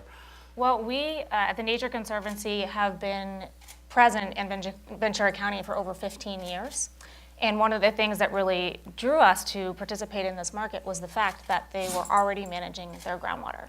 And so one of the biggest hurdles we have with SGMA is that it has been the wild, wild west with groundwater, and there are not a lot of agencies managing it. And so for us, it was a huge step forward that the GMA already exists, and that was out of the way. And so we could come in and really focus on not how do you set up the governance structure, but how do you actually manage a resource. So, Matt, when did the market, come in? When did it launch? To tie this to your question about SGMA, just to back up one step, there was broad consensus among growers. We took it to the regulator, and what SGMA did is, first of all, it said, look, the cuts are really coming. So farmers were waking up to that, and it provided that last little nudge. And SGMA also mandated a multi-party stakeholder process. And so that's when the regulator said, you need to include cities, you need to include environmental water users, and you need a plan that has broad consensus among all 3 user groups. And so that effort began in January of 2016 when Fox Canyon created the Water Market Group, which I had the privilege of chairing, and there was a 7-month-long stakeholder process where those usually disparate stakeholder groups worked together, figured out where there was common ground and where they could compromise, where they couldn't. And then in November of 2016, that group actually unanimously approved a set of recommendations to give to the regulator And one of those was a water market pilot. Start simple, have a modest market originally just with agricultural water users, and learn as you go, create an adaptive process that lets you learn and adjust. And so that water market pilot began at the very beginning of this year. And John, what have you learned in the pilot stage? Launching a water market pilot during the most torrential series of storms in recent memory makes it problematic. So we had plenty of potential sellers and no buyers because water was falling for free from the sky for week after week. I think Matthew's more intimately involved in the management of the market exchange itself because Cal Lutheran has taken that on. But I think we learned something about the necessity of appropriate incentives. If you set up a market and to participate in the market, you have to do things more onerous than your colleagues who aren't in the market. That's a problem. So you have to get the incentives right. We're really hoping that going forward, and Sarah can talk about this, Nature Conservancy's got a large grant, federal grant, so we can establish the infrastructure we need. If you're going to trade a commodity, you need to measure it accurately. I was going to say, I just want to go back to that very elemental point. Before this project, did most farmers in Ventura, do you know how much groundwater people were using? Did they know how much groundwater they were using? Yes, they do. They did. Yeah, Yes. We're a very different place than other parts of the state. We already have meters on all the wells. But the meters are kind of self-monitored, correct? Yes. Self-reported. Self-reporting. And that was with another committee that was talking about allocations. That really became the crux of the issue. Well, how accurate is our information if now that we're actually getting allocations based on our historical usage that we measured, and that's really stymied some of those discussions. And am I correct that improving the measurement is part of the second phase of the project? And actually part of the first phase. Part of the first phase. Talk about how. Well, actually, before you explain the way you've improved measurement, even the level of measurement that you have in Ventura, how does that compare to other parts of the state? In most places, people do not know, or regulators do not know. Well, there was an agricultural publication that I get. There was a story about a hearing at a town up in the Central Valley attended by growers where they had a vociferous debate during that about whether metering water use even made sense in the context of Sigma. I don't know how you manage something you're not measuring, but that's the different mindset up there. It's very So different. most places, most basins, they're not even measuring the use. Right. And is that going to be plausible under Sigma? How can you develop a plan, right? I mean, are they going to have to start? Is that the first step? Yeah, I think we see that as one of the most essential steps. And we wrote a grant that really started with, okay, how do we get everything up in meters? And when we say meter, we mean real-time data that's not self-reported. And that is very foundational infrastructure for running a market so that we can actually manage what we measure. So you have a, $1.9 million grant from the USDA? Yep, we do. And what will that fund? What will you be doing with that? So over $1 million of that is for Fox Canyon. We also have another project in the Central Valley that's included in that grant. But first we are going to try to meter almost 700 wells in the area with the goal of having them included in the market. And then Matthew referred to the first round pilot. We have multiple rounds of basically incrementally growing the market. So you start small. You try to understand, okay, what sort of infrastructure do we need in place? Let's try to get some of the bugs out. Let's get the staff comfortable with doing this. And then you expand it and say, all right, let's get more growers in. And with the wells, are these going to be self-monitored? No. No, right? This is a big change. Right. Talk about how you're going to monitor the wells now. So this is AMI, which is basically real-time data that's streaming into a data portal. And so that's very different than self-monitoring. I think Matthew can probably Yeah, and to talk about, again, the power of what's happening in Ventura County, John used the word incentives, which are, magic words to an economist. But the power of market incentives are that you had an environment where growers were self-monitoring, self-reporting extraction. And when they said, we want to do a water market, and the regulator said, yeah, we can really give this a look, the growers woke up and said, wait a minute, if I'm going to be trading an asset, I need to make sure that no one's cheating, because if they're cheating, they're devaluing my asset. And it was the growers that originally proposed universal advanced metering. And advanced metering, in this case, it's a cellular application. This is a technology that attaches to the meter and then actually reads. Solar powered? solar powered, yet reads and broadcasts groundwater pumping data in real time. And so the growers proposed universal AMI. And that the initial rollout was in phase 1 of the water market. So one of the big accomplishments of phase 1 is we actually installed AMI. We worked with an amazing corporate partner, Ranch Systems LLC. We built a centralized data hub where all of that data is aggregated. And then the Water Market Exchange Administrator, the regulator, and the growers have access to different levels of data. Sarah, is there anything like that elsewhere in the state, or will this be the most detailed data?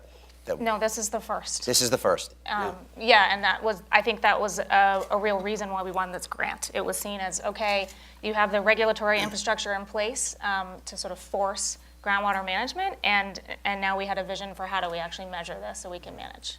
Shauna, to what extent do you believe this is a model for other? I mean, there are some unique features of Ventura in that you've had more of a tail, you've had more of a 20 years of, but is this, as we said, every basin is going to have to develop a plan under Sigma. Is this do you see this being adopted beyond or widely in the state? So I always say Ventura is a microcosm of the macro politics of California, and it's very unique in that. So because the county we're sitting in right now, it would not necessarily work. It's a whole different structure. Most of the customers are much more homogeneous and are run from water sources very differently. The market here really allows to try to make an even playing field and give everyone an identity or give a value to what that water is so that everyone can talk in the same language. And so I think that's why Ventura is unique for that. The city that I was the general manager for is not connected to imported water. It takes water from 3 different groundwater basins. The Ventura River is looking heavily into potable reuse. And really, quite frankly, went to potable reuse because when they were doing the recycling marketing and we had to get out of putting tertiary water into the estuary, we couldn't make it work with what ag was willing to pay for water. So if you're going to put this high level of technology into treating water, then you're going to want to get the return on it. So that's why we went forward making it potable. But then that's really the value of this, is really giving it the same value to everyone and making those exchanges. The first stage has been solely agricultural users, correct? So you mentioned to expand in the second phase, how will the municipal users or industrial users be integrated into it, if at all?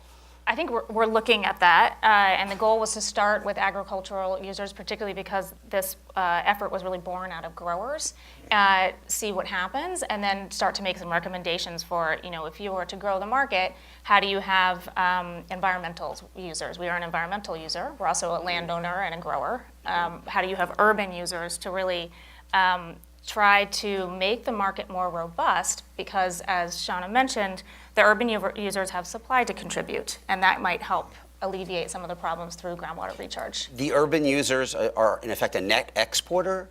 I mean, I'm trying to figure out conceptually. The urban users are the only ones who are doing the R&D to create new water. To do new water. And so, and it's not new water, because it's all the same water from the beginning of the dinosaurs, but creating water that can be used. And so when you do that, especially with reuse, it's a constant flow.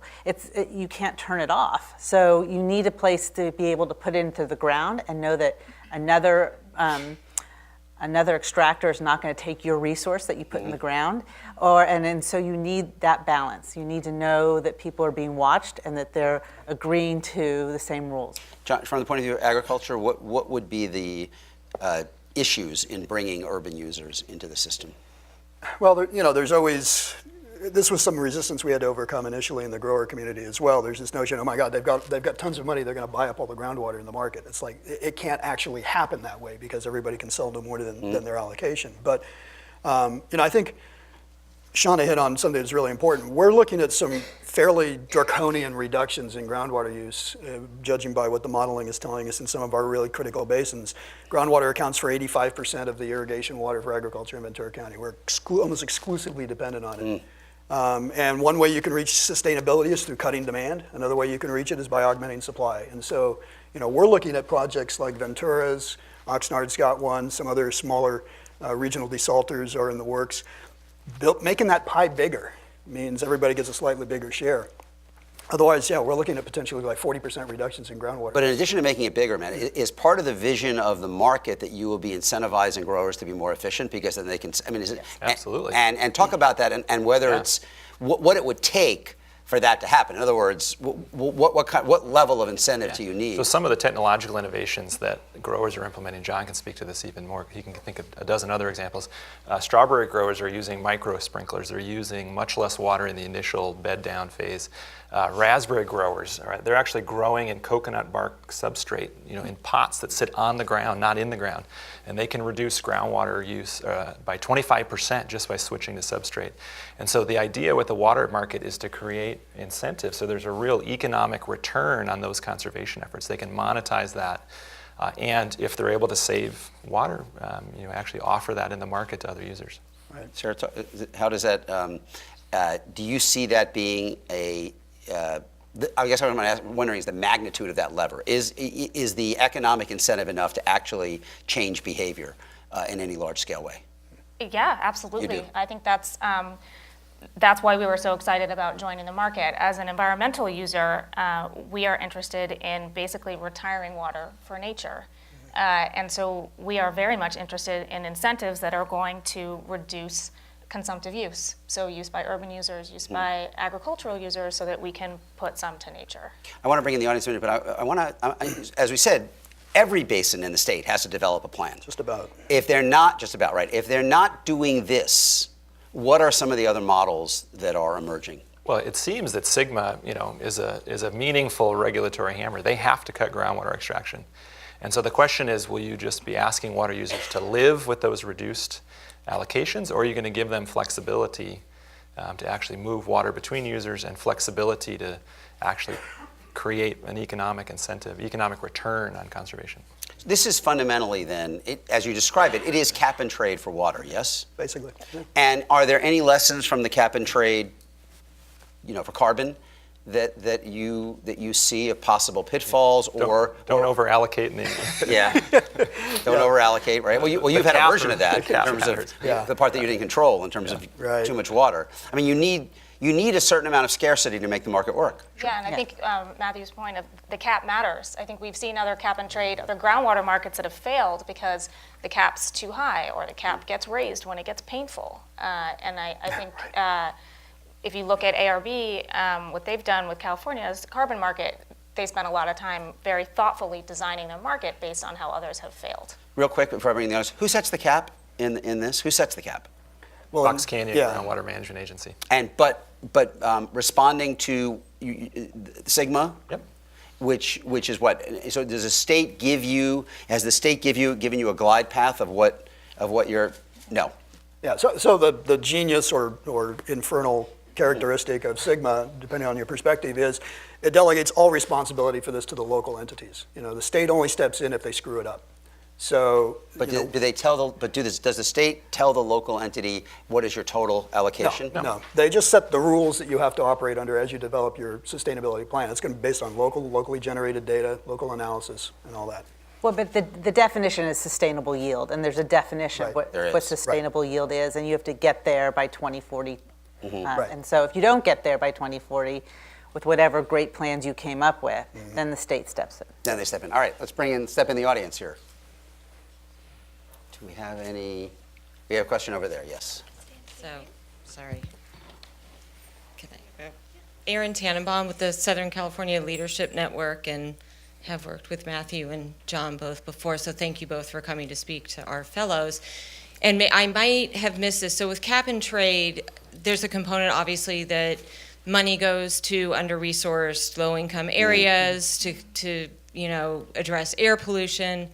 Is there a component in this with water or funding that goes to areas that don't have clean drinking water, that don't have water? You're talking about the presence of disadvantaged communities in Ventura Sure.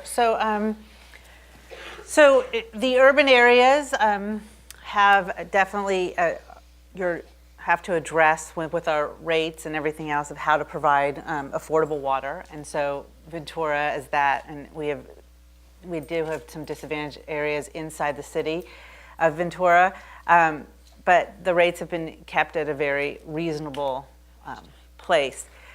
Interestingly enough, though, I mean, throughout Ventura County, there are a lot of people who have de minimis wells, who run their own wells and are very proud of that. Don't really want to get on to a system and feel like they've got their, and so Sigma has been a challenge for those people because even though they're not really covered in Sigma, they start seeing structure over this groundwater basin that they've been able to take from. And quite frankly, a de minimis well is given more water than what we give in development in the city of Ventura for a new house.